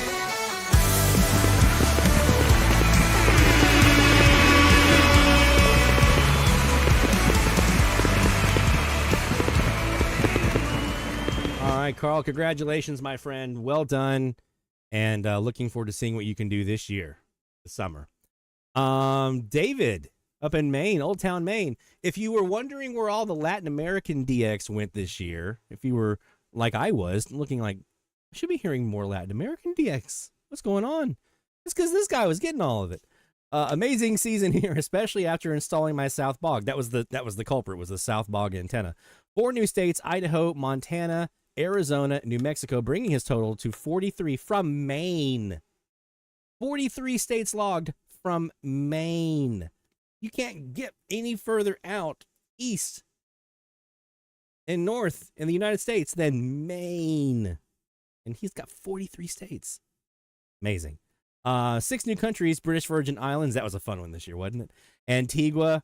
That was another fun one this year. We got that one. Argentina, St. Kitts and Nevis, Haiti, Kuwait, for a total of 27 countries from Maine. Location, location, location. A new mileage record, 1098 Radio Jeddah in Saudi Arabia, 6,178 miles, and finally hitting 1,000 logs from Old Town. So for you, my friend, we're going to do the country stuff because that's the part that I was really enjoying with you this year, was us comparing notes on Colombians, chasing after British Virgin Islands, Antigua. Man, that was so much fun. Really, really proud of what you were able to get up there in Maine. So congratulations, my friend. David Harden in Georgia. It's been a busy week, so I was only able to log 1 station. I had no entry on 99.3, so every time I waited for a curbside pickup, I would turn the radio to that frequency. Was listening today, and Tropo was up and down, but I heard KISS and Columbus, and looking on the internet, found 99.3 WCKN. Everything matched up. One more frequency towards my goal of logging at least 1 station on every spot on the FM dial. Now, on to the next frequency. That's what it's about. It's the strategy. It's the plan. It's looking at your, and this is why I'm so big on analysis. It's looking at your logbook. Where are my gaps? Where are the holes in my logbook? And then I can just go target those and get more logs. It's just, it's the methodical approach to DX. And for that, my friend, we are going to saw a log for you.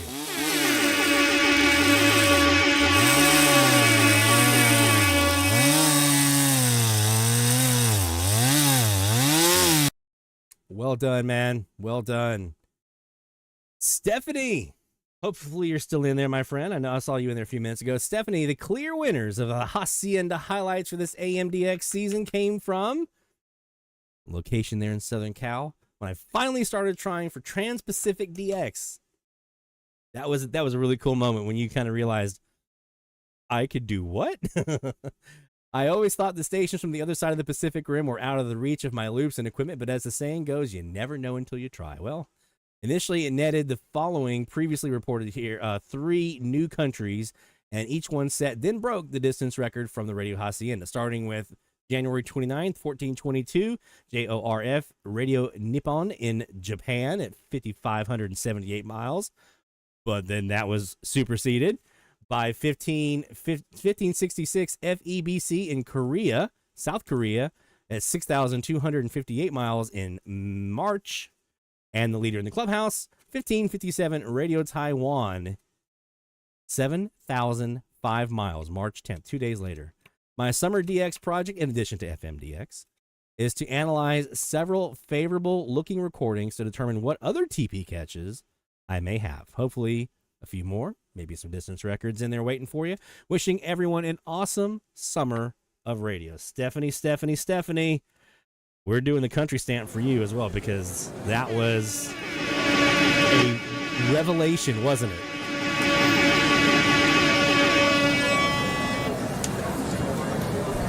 A revelation to get. I mean, when I was in Charleston, I had the same moment where I was like, wait, I can listen to Europe on AM radio right now? That's cool. In Africa? Okay, let's do this. And yeah, it was a lot of fun to actually get in there and play around with that stuff and figure it out. I didn't have a ton of success in my location, a little farther south, but there was stuff there.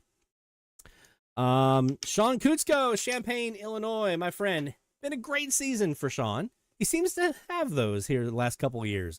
Well, let's talk about this one. AM, 332 new logs this season since September the 1st.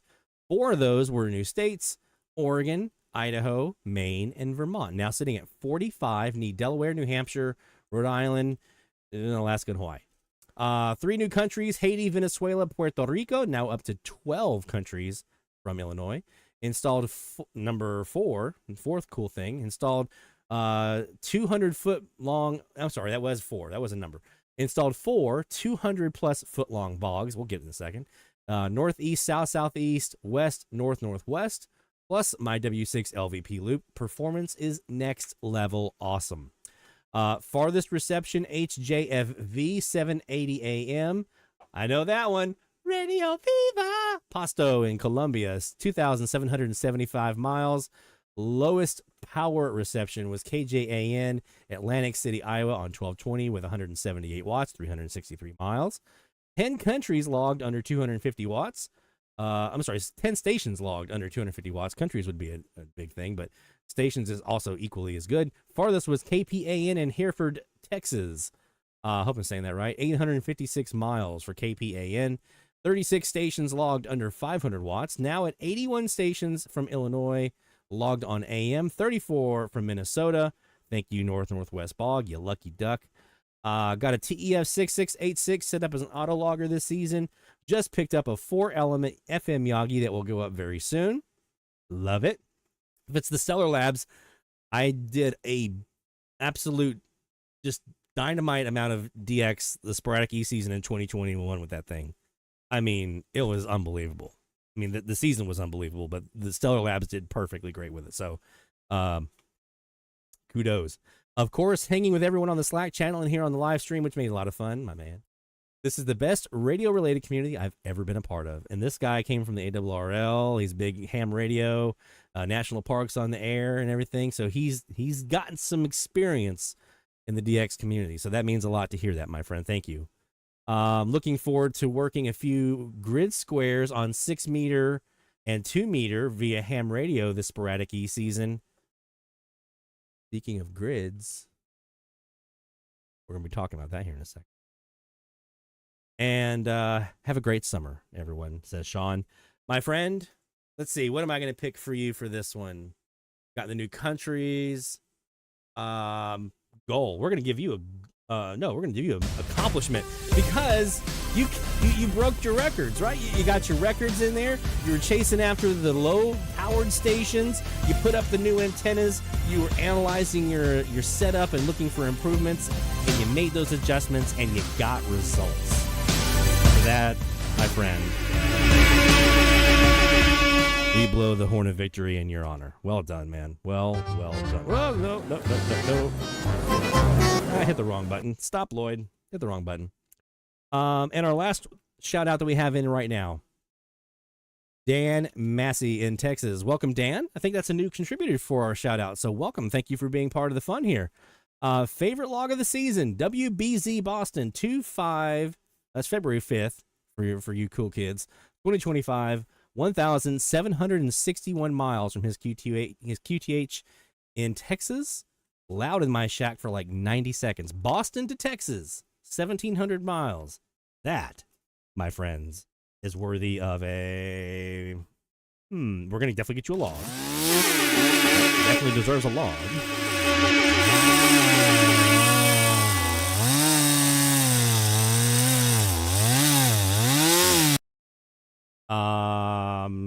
Shall we do the milestone as well? Because I think we should. I mean, 1,700 miles from Boston to Texas deserves a little bit more than just a chainsaw. So we're going to give you the milestone. Because that's a hell of a distance cross country. That's not a water path. Grapevine Lake isn't doing that for you. Shout out to the DFW folks that know Grapevine Lake. Well done, Dan. And again, thank you for joining in here in the fun and submitting your shout out. We appreciate you in there. You still got time if you want to submit your shout outs. Just go to dxchallenges.com/shoutout and we'll get you in. We're gonna keep this rolling as long as we got stuff to talk about tonight. And we do. Let's do the Summer of DX Challenge first. I don't have a fancy video for this one like I did last year, but we're gonna make one out of what we're about to do right now. Okay, so everybody get your shirts on nice and tight so you look good for the video. Okay, ready? 3, 2. All right, it is time for us to talk about the Summer of DX Challenge for 2025. This is version 2.0 of the Summer of DX Challenge. And just like last year, we are going to have a scoring system.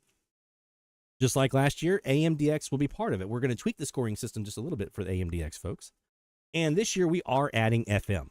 I've been wanting to do some sort of challenge or thing for FM now for quite some time, and I think I've finally figured one out to do. Now, how is this going to work? Well, if you go to, and this is going to be up, it's actually going to be up here in a few minutes when I hit the publish button up on the website, but you can go right now to dxchallenges.com/2025 Summer of DX, all one word. I'll put this in the link in here in the chat. Bookmark this one because you're going to want to continue to reference this one. All right, so this is the 2025 Summer of DX Challenge. And what this is going to entail, just like last year, you're trying to log as many stations as you can. That's the goal. Log as many stations as you can, and on AM and now FM. So let's look at the scoring system for AM, okay? Just like last year, for every 100 miles of your reception, you get a point. So if it's 1,900 miles away from you, you get 19 points for that reception, okay? So at minimum, you're going to get a point.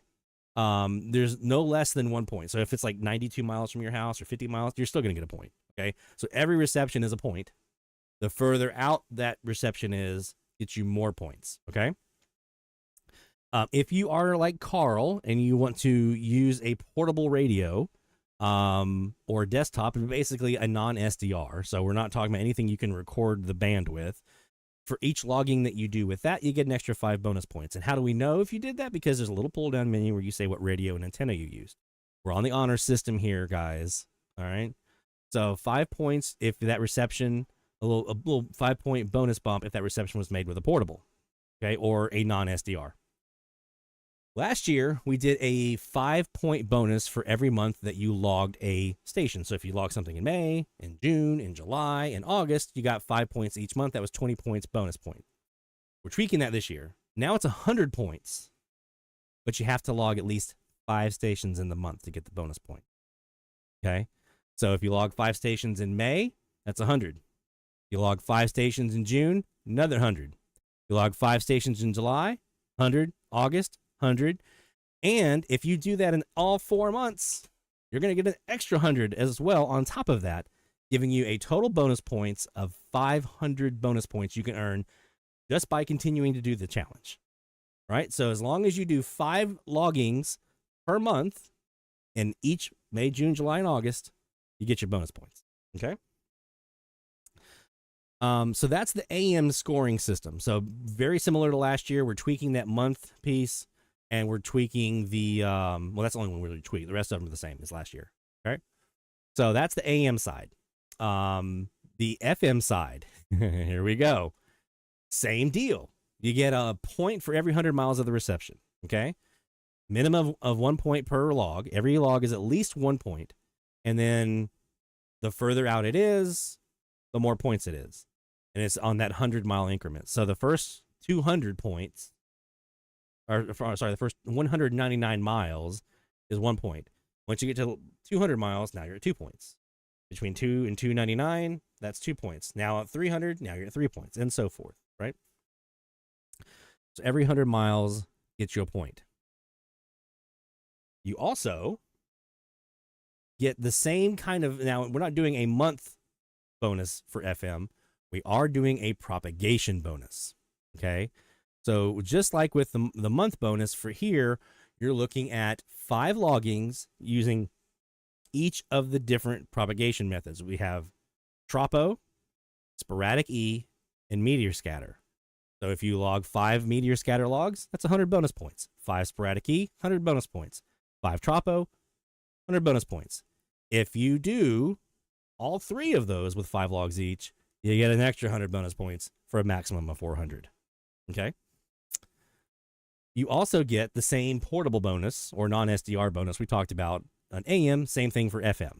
So you get 5 bonus points for every single log that you make that doesn't use an SDR.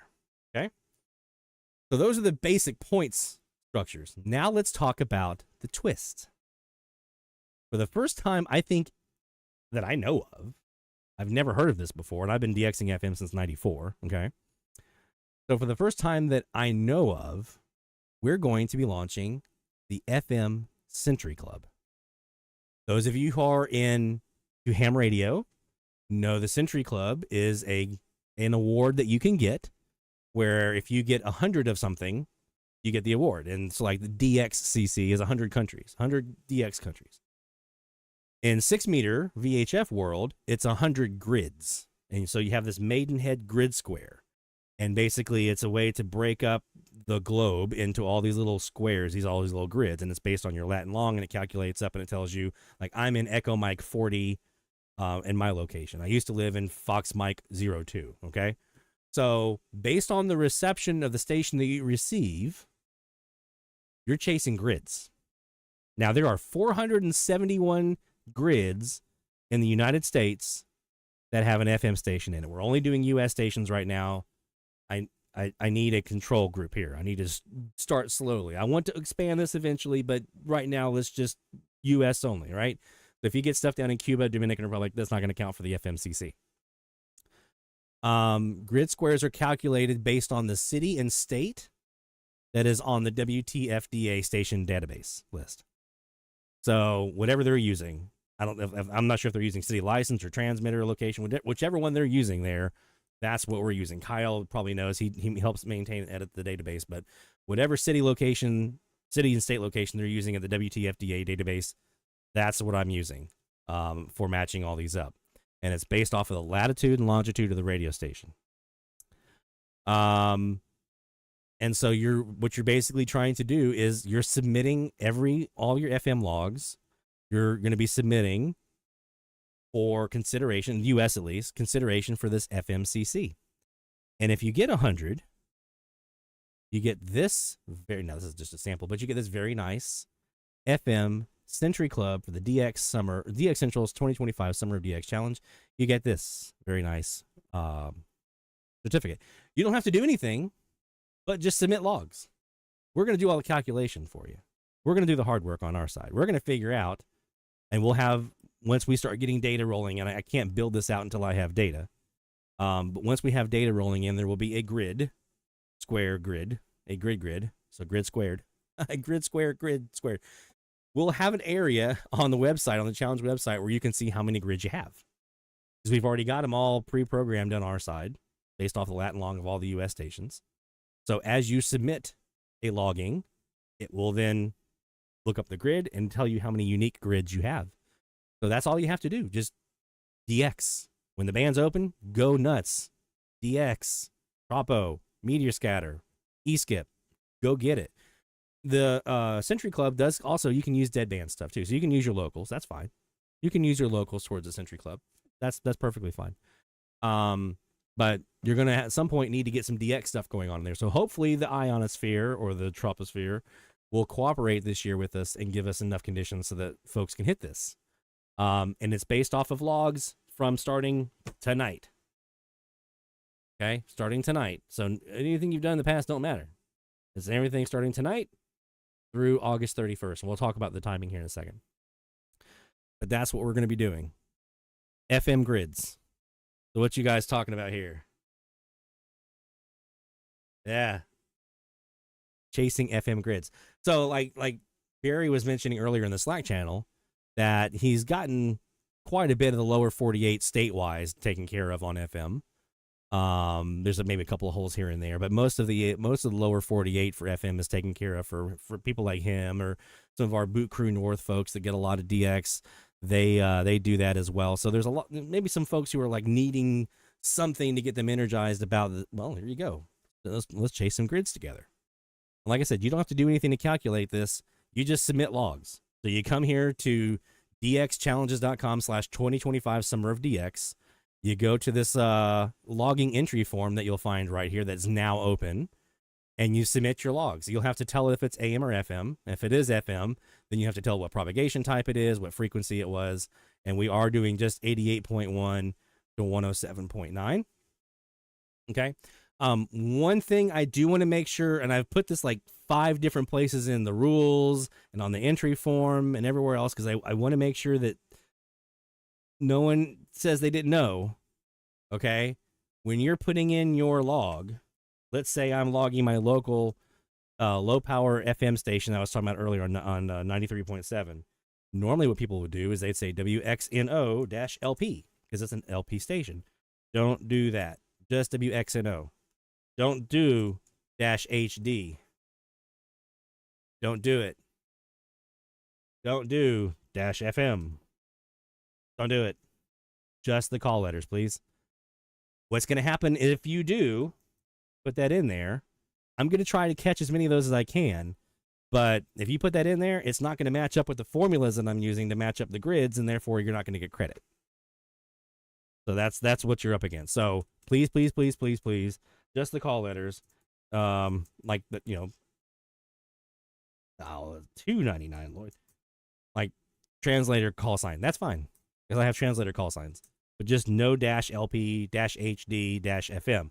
Likewise, when I talk about HD, if I'm logging WWL FM analog signal and there's a HD1 and a HD2, nope, just once. HD subchannels do not count. Just the one, because it's gonna get deduped right on out if you do. So just the one analog station. That's it. So there you go. That is the Summer of DX challenge that is underway now. It is open. Now, a lot of these tables and things like that down here, you're going to notice are going to be pretty blank because I have to get data in before I can start building some of that out. So once you get me some data, we'll get some tables in there so you guys can keep track of everything. But anything will show up there. Do rabbit ears hits count? Just wondering. Yeah. If you received it, it's your gear. Go nuts. Your gear. Now, logging into FMDX web server and DXing off of Bryce's web server or Nick's or mine or something like that. You can use those to help you receive what you're receiving on your radio, but it's got to be your gear. Okay? Because otherwise, I mean, I could go up to Bryce's and claim I heard the station in Massachusetts and how far it is, or I could, if there's, I'm getting DX into Massachusetts from here and he's getting DX down here from Massachusetts, I could try to double dip. No. I'm up to those games. So yes, auto loggers are totally fine. Oh, Jacob asked about airplane scatter. Yeah, we'll add that in there. I'm not going to add it in as a one of the 3 bonus propagation modes because it is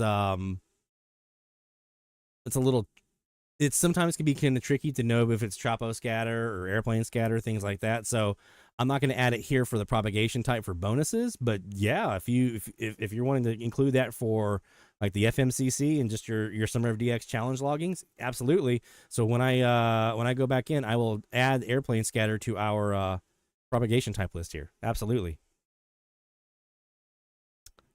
Rabbit ears hit on a TEF count as non-SDR. Yeah. That's not an SDR. SDR means I can record the band, right? TEF, I can't record the band. I'm one at a timing that one, right? I'm DXing one frequency at a time.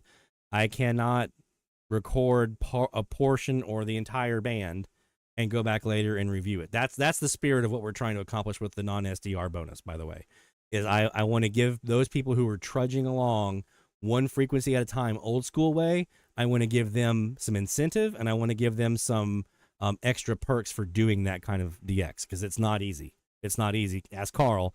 Trudging through that with a portable last year was probably not easy at all. It was probably a lot of fun. It was probably fun. But you know, that's the spirit of what we're trying to accomplish here. Is we're trying to say, if you're going to go and record the band and just squeeze all the DX out, that's cool. You can do that. You're going to get points.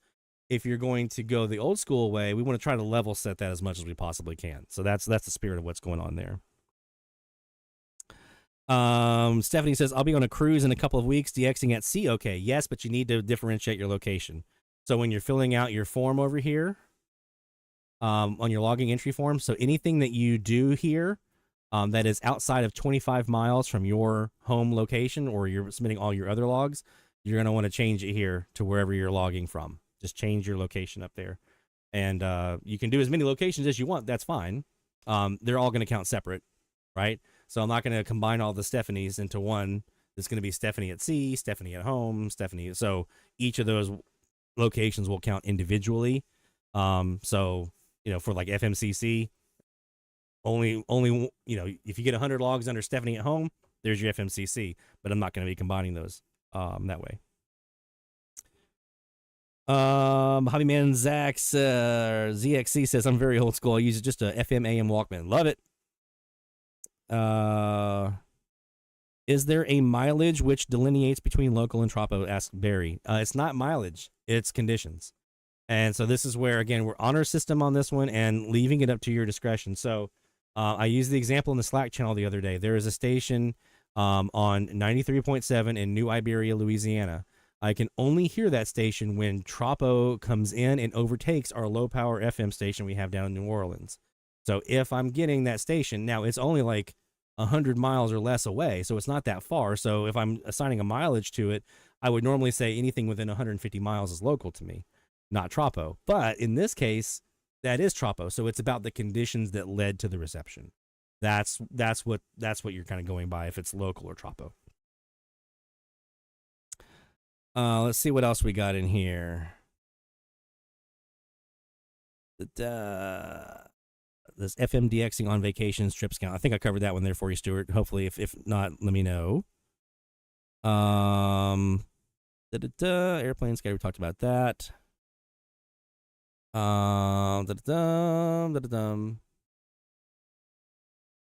Okay, I think we've got most of the questions answered. If you still have a question about this challenge that I have not answered, because the chat's kind of going pretty fast in some cases, let me know. Come back and circle back around and ask me the question. I promise I want to get all your questions answered. This is our last episode of the season.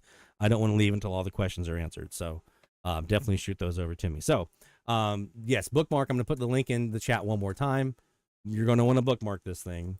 You're going to want to make sure that if you have not yet registered as a user for the challenge website, that you do so, because you're going to want to be able to do that.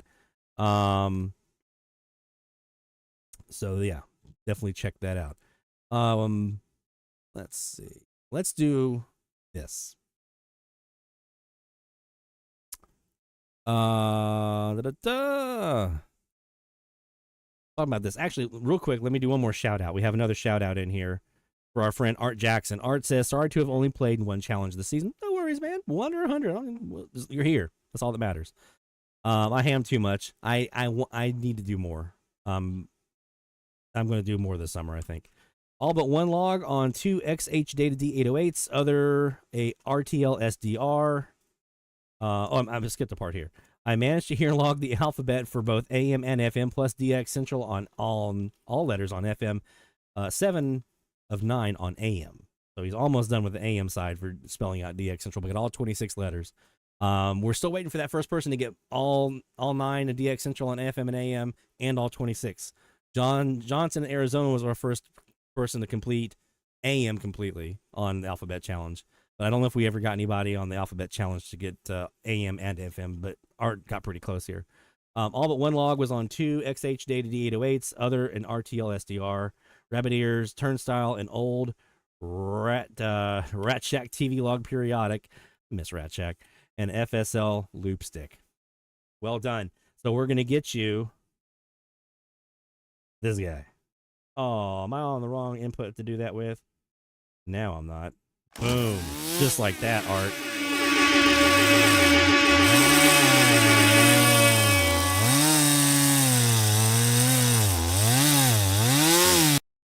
All right. Another question comes in from Blazer Bobcat. Are there a maximum number of radios that one can use for this year's Summer of DX Challenge? No, man.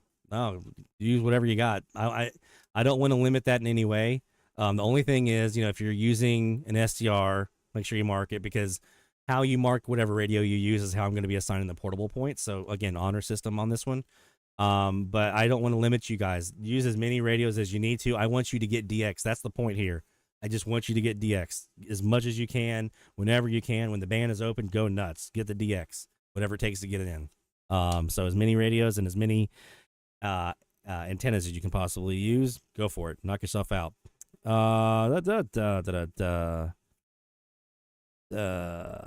windy conditions affect ionospheric ducting or tropospheric ducting on FM? It can.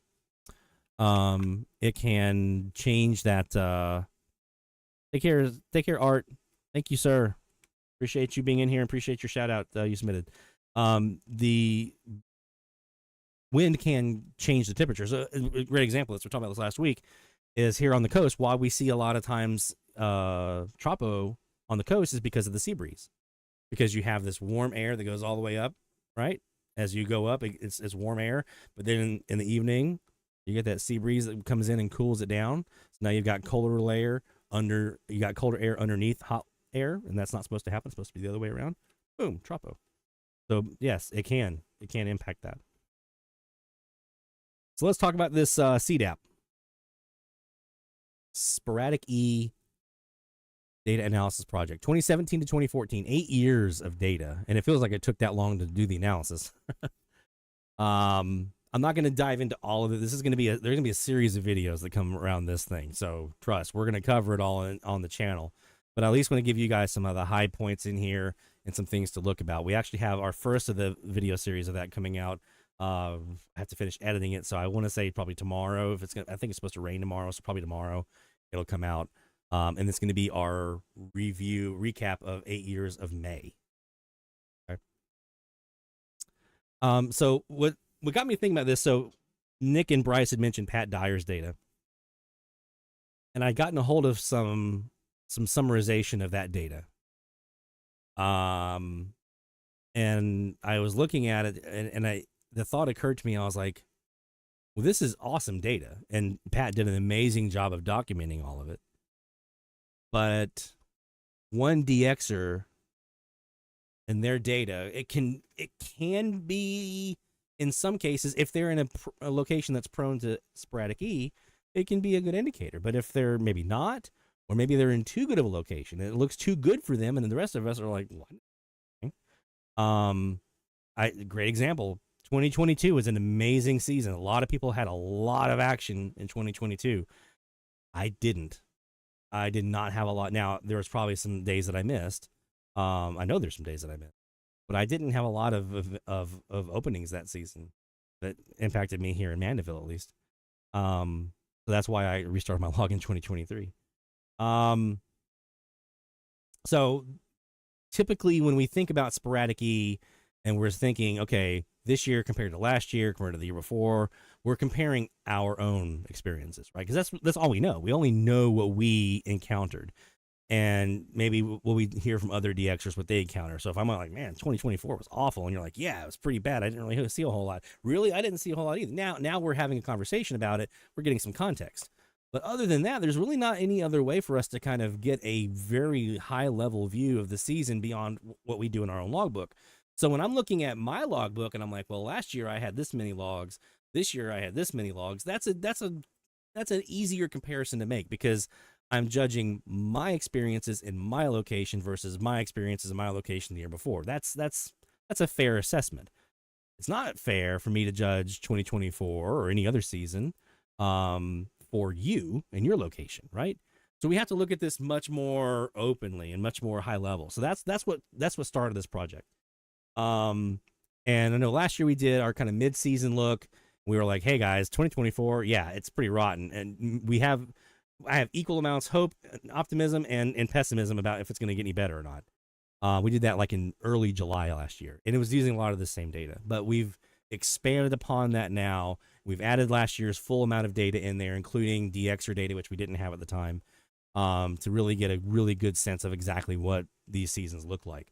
So there's all kinds of stuff now. There are some disclaimers in here. So things like more SDRs means more logs, right? So we know that's going to be the case. More people are using FM lists than there used to be. So you're going to have more logs that way. You're going to have more DXers that way. And that can influence the data. More auto loggers now. So we have a better system in place in 2025 than we did in 2017 to know if an opening is even happening, right? So there's all these different factors that I'm absolutely going to raise my hand and say, look, don't take this as absolute science, okay? This is simply, I'm looking at this data because that's the data we have. I'm looking at this data and I'm saying, all right, what story is it telling me? That's what this is. This is not a scientific study, okay? If there is some government grant out there that people want to throw some dollars my way to hook up with a scientist and we do it scientifically, let's go. But until then, this is what we have. We have a guy who has access to a bunch of data and who, for his day job, analyzes data for his customers and finds the story within the data. And that's what we're doing here. We're looking at the story within the data. 192 unique DXers in 8 years. Okay, when I say unique DXers, I mean these are individual DXers. Now, you may have somebody who moved like me from Charleston to Mandeville. That's a unique DXer in that scenario because that's a different location. So it's tied to the DXer and the location. Okay, 192 different DXer location combos. 73,620 logs submitted. And is that Bill? Dude, is that Bill? Are we firing off the sirens here for Bill? Bill, man. Welcome, my friend. Glad you're here. Glad that you're here. Welcome. Get comfy. 73,620 logs submitted. Now, when I dedupe that to look at unique logs, right? So if I submit WWL as a log, right, I wouldn't because it's not a sporadic E catch, but if I did, if I was in Charleston and I logged WWL, you log WWL, doesn't count. So we're looking at how many unique stations. It was 10,459 unique stations were logged. 2,987 miles is the furthest reception, and it was a DXer in Newfoundland that got it. So there you go. Those are some of the highlights there, the big numbers everyone wants to kind of look at. Again, I'm not going to go into these in very big detail, and some of these, especially here at the beginning, we did in our mid-season analysis last year. But the kind of takeaways that I want you to look at, so if we're just comparing total logs, we can't really do that to gauge quality or effectiveness of a season or productivity of a season because there's so many different variables that are in there. And again, your location, my location, they don't always equate, right? Certain, as we are going to see, certain paths produce more e-skip than others. Different locations. There's a DXer. I'm keeping this data anonymous, by the way. I didn't put names in here, but there's a DXer in Goldfield, Nevada, we all know, who has a very open FM band, and so they get a ton of DX, a ton of e-skip. It doesn't take much of an opening at all for it to register for them, where the rest of us who are littered with stations on our FM band, it takes a little bit more for that E opening to be even noticeable, right? So things like that, those variables take into account. So what we try to do is I tried to find a way to get it down where I'm trying to get as close to that, me comparing my season that I had this year to last year and the year before and the year before, because that's a little more fair comparison. So what's the closest that I can do for that? The closest that I can do for that is the logs per DXer. Okay. Logs, the average, we take the total number of DXers, unique DXers in each month and each year, the total number of logs, and divide that around, and we say, okay, how good was July of 2022 or 21 at producing logs per DXer? And that's the closest that I can get for you. And so that when you look at this, 2021 was just an amazing year, especially in July. 144 logs per DXer in July, 72 in June. No other month came even close to July of 2021. When I tell you it was every day, it was every day. I almost got to the point where I was like, okay, no, I need a day off, man. And I wish I hadn't have said that because I feel like I jinxed us. 144 logs per DXer. No other month came even close. But then you look at, here's 2024. Yep, it's the runt of the litter. Its closest analog was 2019, which was a terrible year.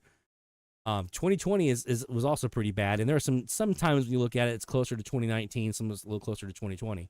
But as bad as 2020 was, 2019 was even worse. And 2024 was almost 2019 bad.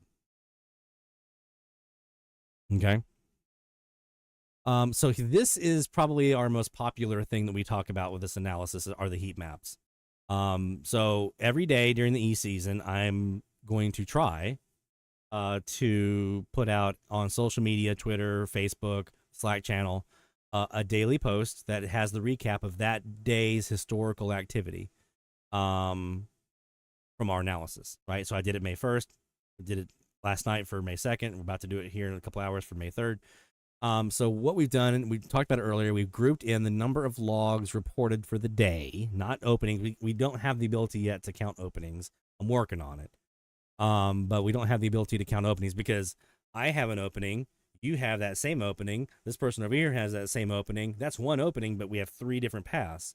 Well, being able to identify where we all have a common path in data is pretty difficult. It's actually very difficult. I'm working on it. I think I've got a way forward on it, but we're working on it. So we've divvied up the per day totals into 4 categories. Isolated, which is 100 to 100 or less. 100 to 500 are the moderates. 500 to 1,000 is the widespreads. I mentioned earlier, this is your bread and butter. If you have a lot of these, you feel good about this season. Where last year we had extreme, more than 1,000 logs for the day. You like to have 2 or 3 of these a year. You like to have 2 or 3 of these a year, and you like to have probably 6 to 7 in June, 6 to 7 in July of the widespreads, and then just a bunch of moderates, right? Filling the gap. That's what you want to have. We had none of that last year. So here's your heat map for July. And like I said, I'm putting a video out, so I'm not going to go into a whole lot of detail here, but May, I said July, this is May. This is your heat map for May. The takeaway for May is this. Be patient. Nick mentioned it earlier. Be patient. The first 2 weeks of the month, it's going to be a lot of, like, those people over there are getting openings. This person over here is getting an opening, and you're just kind of sitting there like, maybe you're the one getting the opening. More than likely, you're not. More than likely, it's going to be a handful of people getting openings, maybe 2 or 3 people getting those openings, and the rest of us are all like for the first 2 weeks. And when those openings do come in, with a couple of exceptions, they're usually very, very small, 100 or less logs. The second half of the month is where things start to pick up a little bit. It's still not like prime time yet. That's coming, but it's getting there. It's starting to warm up. You're starting to see some activity. The openings are getting a little bit bigger, a little longer lasting. More people are getting involved in some of those openings later in the month. So you see less of the green, more of these yellows when we look at the heat maps for the second half of May. Looking at June, just to give you guys a sneak peek, this is going to be a whole separate video when we get closer to June. You see a lot more yellow or orange in here in June, and you see a handful of these reds. The reds are the big boys, right? You see a handful of those as well. June is where the prime time is. So There have been 5 days in June in the last 8 years that produced 1,000 or more logs, right? There have been 16 days that have produced 500 or more. That's that widespread category, right? So 16 days out of 8 years of Junes have produced the widespreads. So it's not all the time. It's going to be like a handful. And I may have pushed it too hard. 6 or 7 in June, 6 or 7 in July might be a little bit high. Let's say between 4 and 7. And I say that because 2021 you had 4, and 2022 you had 7. So somewhere between that of your widespread 500 or more logs, somewhere in that range, and you feel good. Okay, for the month of June. July. Here's the thing about July. July is just as active as June, but it's in a very much shorter time frame. Okay, June is the entire month. Now they mentioned the mid-month lull. I can show you exactly where that is in June, right here. June 14th, a grand total of 426 logs in 8 years on that one day. But before that, after that, right, you have another one right here around the 19th or so with 348 over the span of 8 years. So there's a couple of days there around the 18th. Is that the 18th? 19th. Sorry, 19th and 14th. There's a little, not really a whole lot of activity going on there, but around that's a little bit more, right? But definitely later in the month, things really get cooking, because when we get to July, it's, like I said, it's just as active as June, but we're cramming that in the first 2 weeks. Now, there is definitely some activity that happens after July 14th, and you'll see that down here. There's some reds in here, there's some extreme days in here. There's a handful of widespread. So what's Lloyd talking about when he says it's the first 2 weeks? Well, the vast majority of the big stuff is in the first 2 weeks of July. We are going to know exactly what kind of season we will have. By the time we get to July 15th, you can pretty much say, okay, it was a good or bad season. Now, you'll have a pretty good idea by the end of June, but you'll be able to kind of stamp it and say by July 15th, it was either great or it was a bust. That's how July shakes out. There are some good days in later part of July, but they're fewer and far between than what we see earlier in the month, right? So June really carries over into that first week of July, especially, and a little bit in by the 13th, 14th. If there was a day, if I had to pick one day that I said, this is the best day to produce E's, it's July 9th. Why do I say that? July 9th has not 1, not 2, not 3, not 4, not 5, but 6 out of 8 years of producing at least a moderate opening. It has 3 years of producing a widespread opening out of 8 years, and 1 extreme. Okay. So you have 8 years of activity, and the vast majority of that is not isolated. So it's not little bitty stuff. It's also going to have, an average of it averages 337 logs in any given year, which puts it into the moderate category on its own. It's the best producing day of the entire year. June 22nd, June 11th, going to give it a run for its money a little bit, but on its own, July 9th is by far and away the best single day of the year that I have found in the data analysis for producing E's. So that I would consider that probably the peak, right? Or like a second peak. You can get a second peak in the season.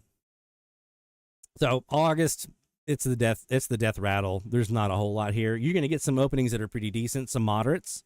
You're not going to see, but there's only been 1 widespread. You'll have some moderate openings between 100 and 500. That can happen, but it's really it's over by the time you get to August 1st. It's pretty much over. Most of what you're going to see is isolated stuff.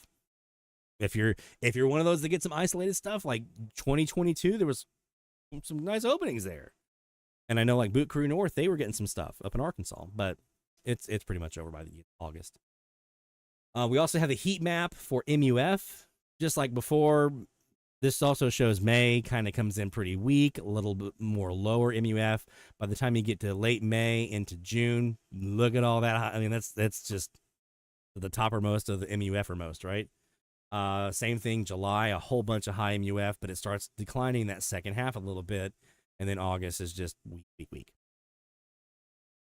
Total logs by frequency. The best frequency that I found is 92.9. 92.9 has 2.6% of all logs submitted was on 92.9 for the best producing frequency of them all. 2.2% for 88.7 and 92.1. Woohoo! 2.2%. That's my best frequency. Logs per hour. We always hear about the double dip. Do we have a morning and an afternoon peak? Yes, we do. And guess what? I always thought the morning was better. It's not. It's the evening. Is that because people are coming home from work and they have more time to DX than they did in the morning when they were at work? Maybe. I don't know. But there is a definite double dip when you have a strong E season. You see it in the data here. The best hour of the day is, these are local times. It's 7 o'clock local time. So what we've done is we've taken the date and time, which is in UTC on FM list. We've converted that to local time for the time zone of the person who submitted the log based on their local time zone. And so that's local time. That's the local time zone of the DXer. Peaks are at 11 and 7.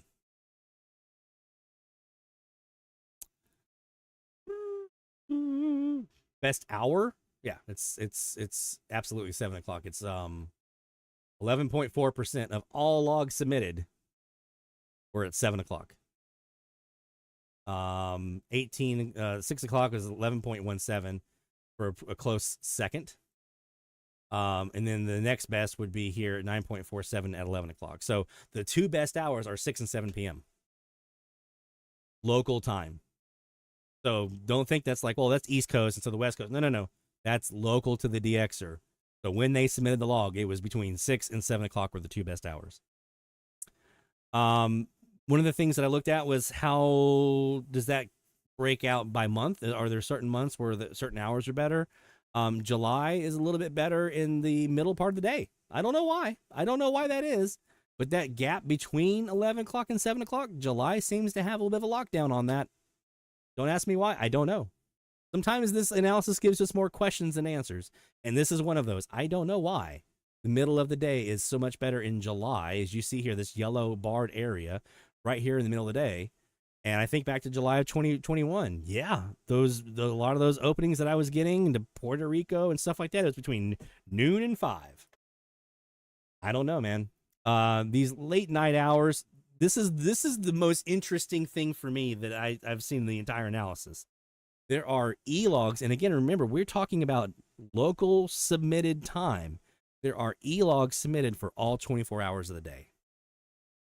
Now, the stuff late at night, super early in the morning, between like midnight and 5 a.m., it's tiny. It's a tiny, tiny amount, but it's not zero, and I would have thought it would have been zero.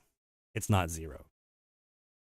There are logs 24 hours a day during the summertime. How crazy is that? Geography. What impact does it have? I'm glad you asked. This first map, whenever it decides it wants to load, is going to show us the logs by state. See if you can guess what state has the highest concentration of logs. If you didn't read it here, what state has the highest concentration of logs? What do you think it is? This is a heat map we're about to look at whenever it decides it wants to load. It's Texas. And that makes sense. If you see, where is the majority of the logs? The brighter temperature colors are all right in the middle. Well, duh. You get West Coast people, you get East Coast people. Everybody's getting in on the center of the country. When I was in Charleston, I could count on Oklahoma and Kansas and Texas. And almost every single Sporadic E opening, Charleston was to Oklahoma, Kansas, and Texas. There's a lot of folks out west hearing Texas and Oklahoma and New Mexico and stuff like that. So this center part of the country is going to be where you see most of the logs coming from because both sides are getting in on it. The East Coast, where more DXers are located, a little bit lower percentage because the Sporadic E distance for them is a little bit closer. Now, I can hear up into the Northeast a lot, but if you're a Northeast DXer, guess what? You're not hearing Northeast. You're hearing away from you because Northeast is too close, right? This map represents every single, now I didn't include the stuff in Europe, all of the logged stations in North America between 2017 and 2024 are on that map. Every one of them. There they are. That's what 73,000 some odd logs looks like right there. Crazy, huh? Obviously, the East Coast is the eastern half of the country, really, is a big portion of that. You have a higher density. That also means the East Coast DXers are going to have a little tougher time because the band is more packed in. There's more stuff that the DX has to overcome to get to you, East Coast DXer. And when I say there are more East Coast DXers, I mean there are more East Coast DXers. There's the map of all the DXer locations. Each one of those dots represents a DXer location. Here you have top paths by logs. Now, we show here that the overall top path is Nevada to Texas. That person I mentioned in Goldfield, Nevada, there he is. If I take him out, because he's seriously like 10,000 out of the 73,000 logs is this one person. If I take them out, there's Massachusetts. There's not just Bryce, but he's in there. Massachusetts down to Florida. So you see some of these other paths that are going in here. We're still doing a more in-depth path analysis, but you can kind of see some of the preliminary results at least here to get an idea of what paths are creating DX. Here's all the countries that have been heard and reported from North American DXers on FM. A lot of this is Coley's Point, Newfoundland, getting a lot of this stuff like Morocco and Algeria and some of this stuff. But Bryce and some other DXers, I think, right there in Massachusetts, also getting like Azores and Canary Islands, stuff like that. Here is the Caribbean countries that have been heard, quite a few of them. The thing about these that makes them so hard to do is that that E-opening has to reflect right to that one place, that little bitty island. That one little bitty island has to hit that cloud. I mean, it's one thing when it's like, the continent, but it has to line up exactly. Otherwise, it's fish food. Either way, if it misses the island, it's fish food. It has to be exactly right on. Here's the logs per country. A lot of Azores here, which is a lot of Coley's Point, but also some Bryce. And then we see Dominican Republic is pretty commonly heard, 145 logs, 155 for Bermuda, 138 for Puerto Rico, 118 for Spain. Again, that's probably mostly Newfoundland. So a lot of these kind of closer inlands here are a little more commonly heard. All the provinces were represented and logged except for these two territories here, which are not provinces, but Yukon and Northwest Territories were the only two areas in Canada not heard. Everything else was logged. 4,568 total Canadian logs. You see the breakdown. Mexican logs, only one Mexican state missing. 31 out of 32. We got so close. 3,400 logs. Chihuahua is the biggest at 733 logs total.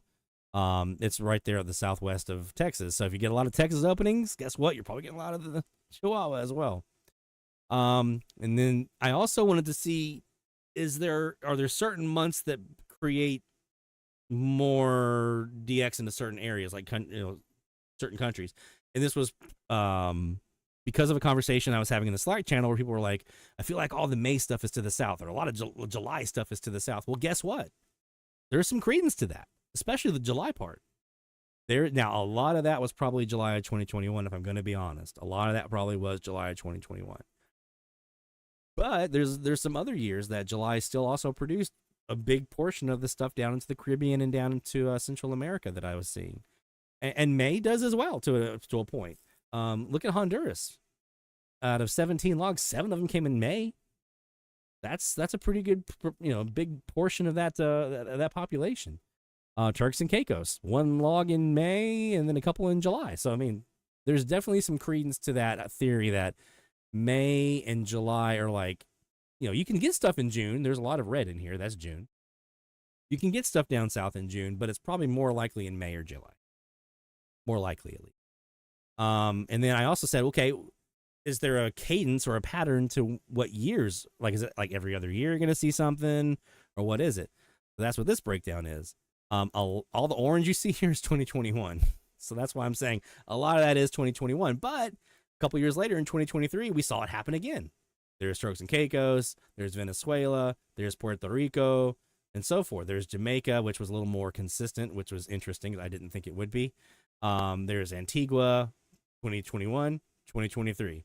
Belize, 2017, 2021. So it's 8 years is not enough of a long enough timeline for me to be able to establish really big patterns, but there is something to be said that maybe 2021, 2023, May, July, maybe there is a little something there. Now, last year we didn't see a whole lot. Does that mean this year we'll see some more? The first openings I had were Mexico to the south. We'll have to see. Distance distribution. We've already talked about this one just a little bit, but this really kind of highlights how rare the double hop is. It's 12.5% of all DXs reported. And if we take out 3 particular DXers who are more double hop prone, one of them we were just talking to on our live stream in Massachusetts, then you have the person in Newfoundland, and then you have another person out in Nevada. If you take those 3 out, the double hop goes down to 0.2%. So take those 3 DXers out. We go from 24 DXers to 21 DXers reporting logs. And we go from we go from 1.3% of all logs down to 0.2%. The 12.5% is the percentage of DXers that have reported double hop. 12% of DXers have reported some double hop. Distance distribution by month. Again, double hop is a little more prevalent in July. Long haul is it's a little bit more prevalent in July than June. And when we say long haul, I'm talking like the 1,201 to 1,600 mile range. A little bit more prevalent in July for long haul. A little more prevalent for double hop, 1,600 miles or more in July. We take a look at the volume by DXer, and this is where there's Goldfield, 13.7%. Do you know the 2 guys we had on our live stream tonight present about 11.5% of all the logs submitted? Those 2. And Tabernacle, New Jersey, Nick, number 3 in the spot. Yeah, Nick, top 3 DXers on FM list from North America. That's a big one for you, man. We took a look at RDS data. Now, I didn't just look at the decodes in the data, see how many decodes were there.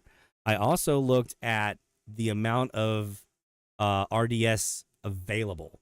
We looked at that first, and it's actually pretty interesting. So this shows you a heat map of the states and what percentage of each state stations have RDS PI codes to begin with.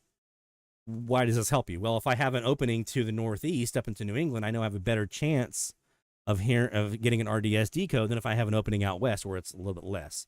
9.8% of Utah stations, 17.6% of Arizona, 17.5% of New Mexico even have a PI code broadcasting, right? So out west, fewer stations are even transmitting PI codes. Out east, it's a bit more, especially up in New England, 55% for Maine, 55.9% for New Hampshire. New Jersey, 49.4%. So up there, they're a little bit higher. I was surprised in Louisiana. Look at us holding down 49% of stations. Yeah, with RDS. So if you have an opening to one of those areas that has more stations transmitting RDS, you're inherently going to increase your ID capabilities of using RDS, assuming the signals are strong enough and their injection level is strong enough and so forth. So this is just saying, are there even PI codes being transmitted, right? 30.7% of stations do in the United States, 30.7. And 32% of that, 32% of the stations in the commercial portion of the band transmit RDS. Only 25% in the non-commercial do.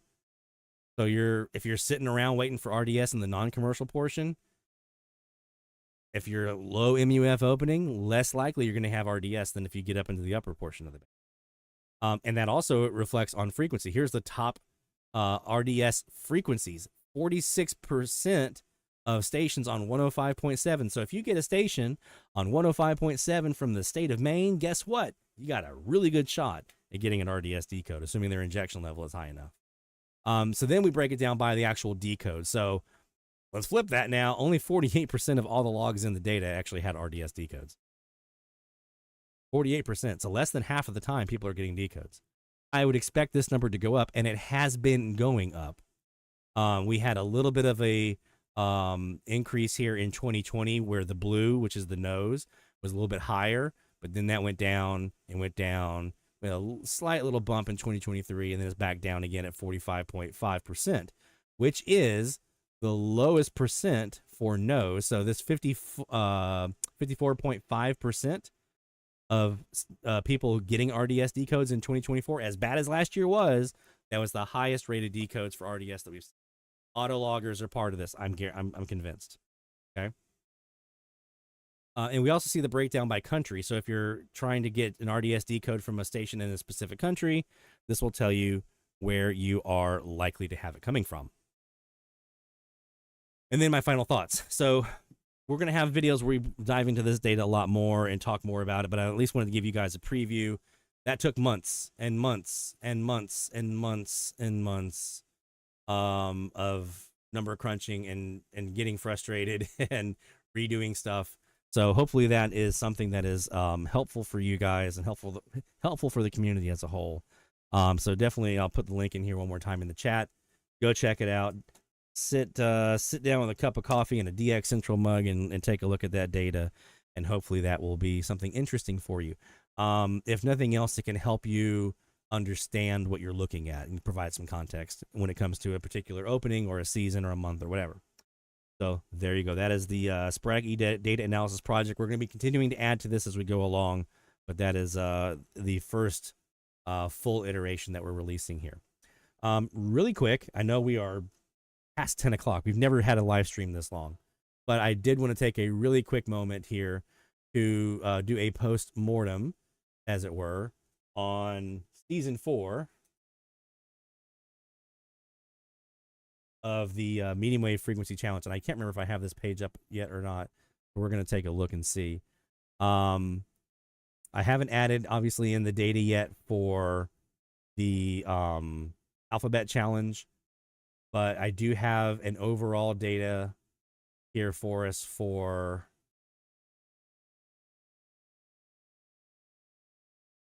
let me see.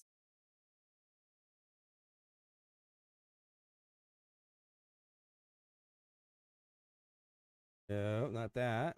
So maybe it's the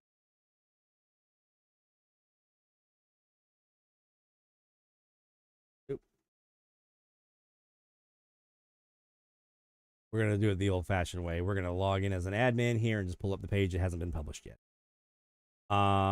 Season 4. What was the path on that I want?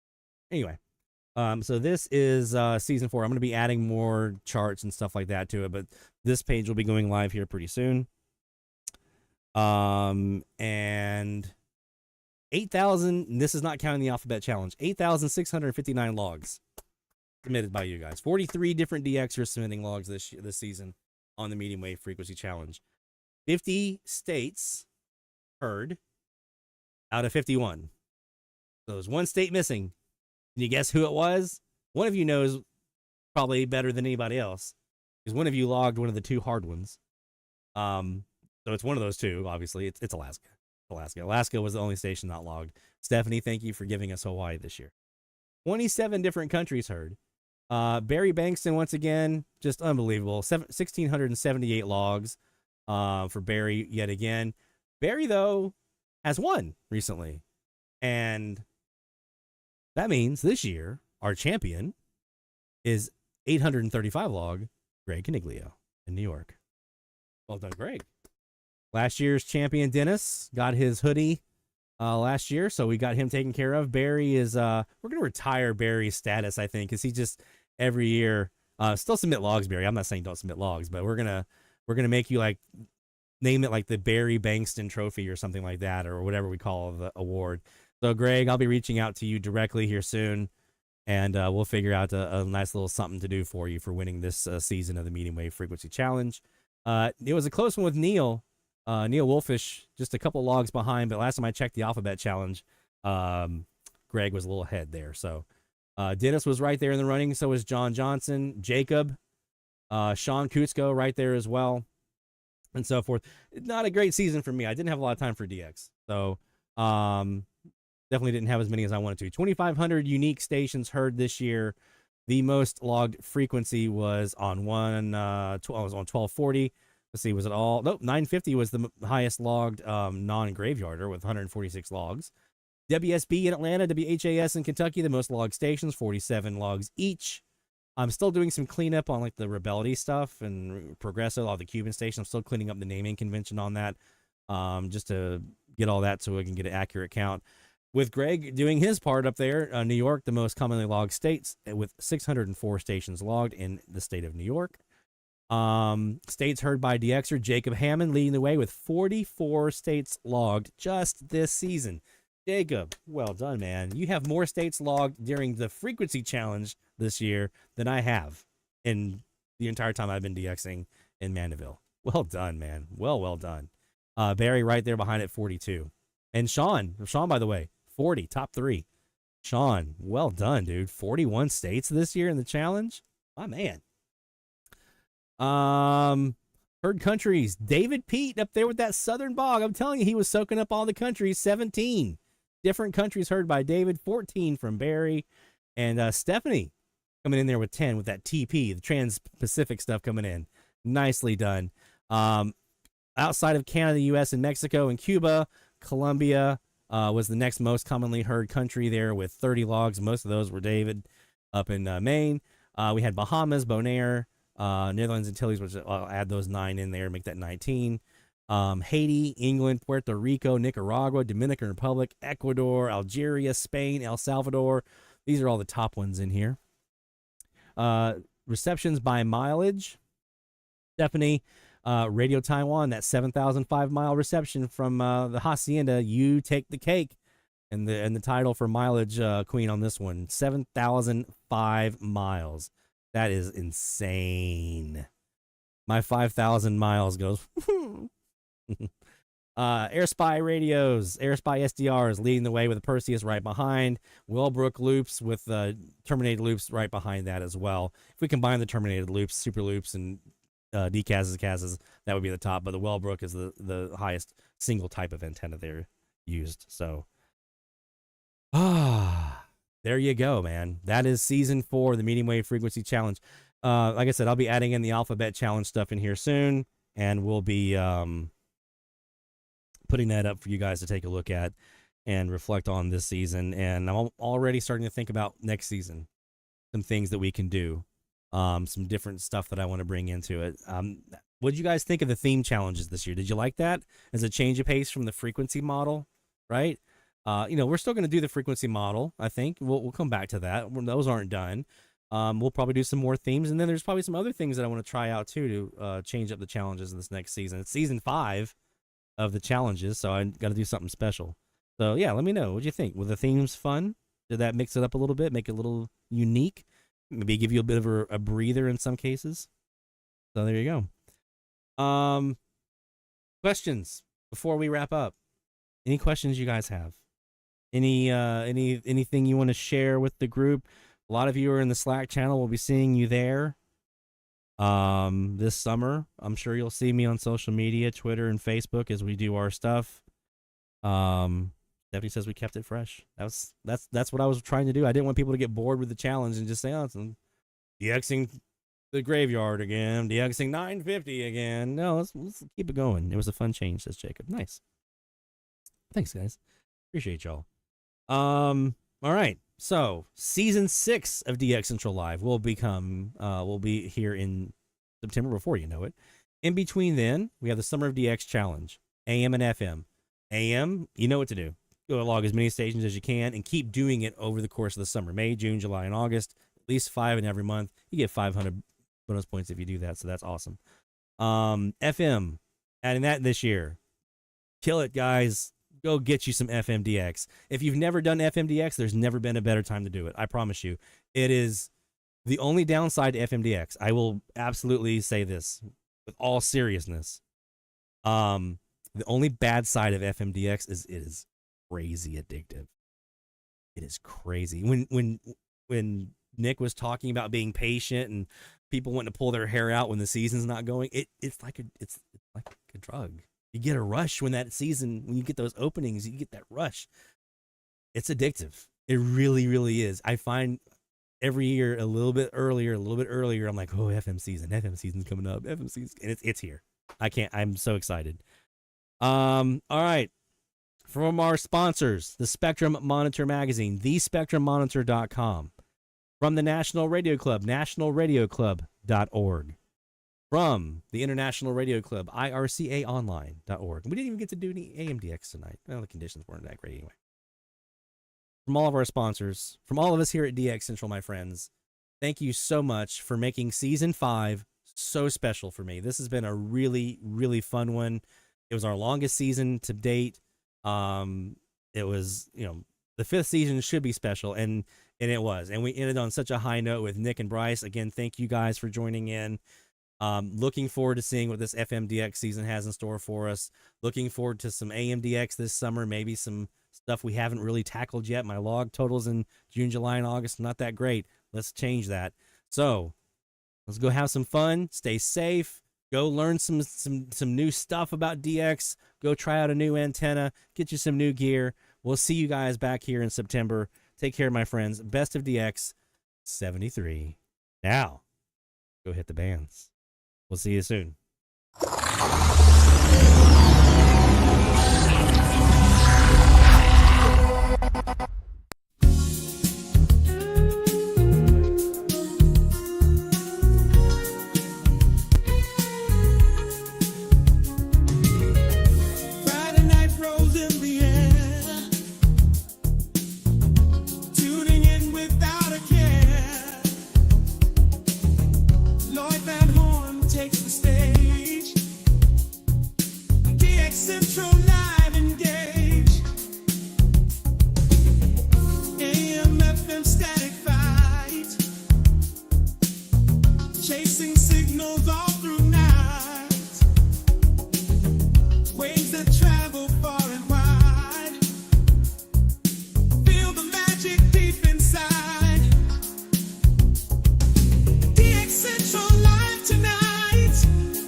This is DX Central Live.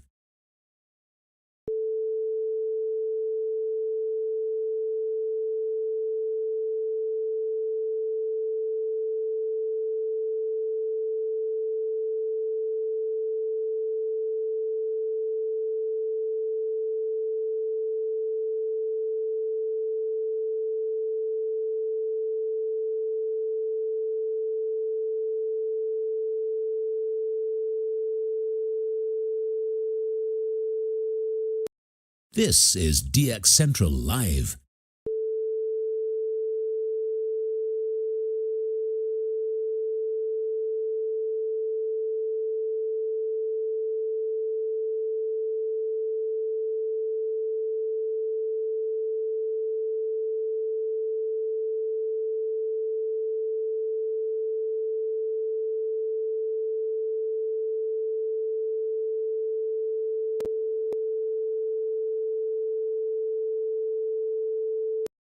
This is DX Central Live.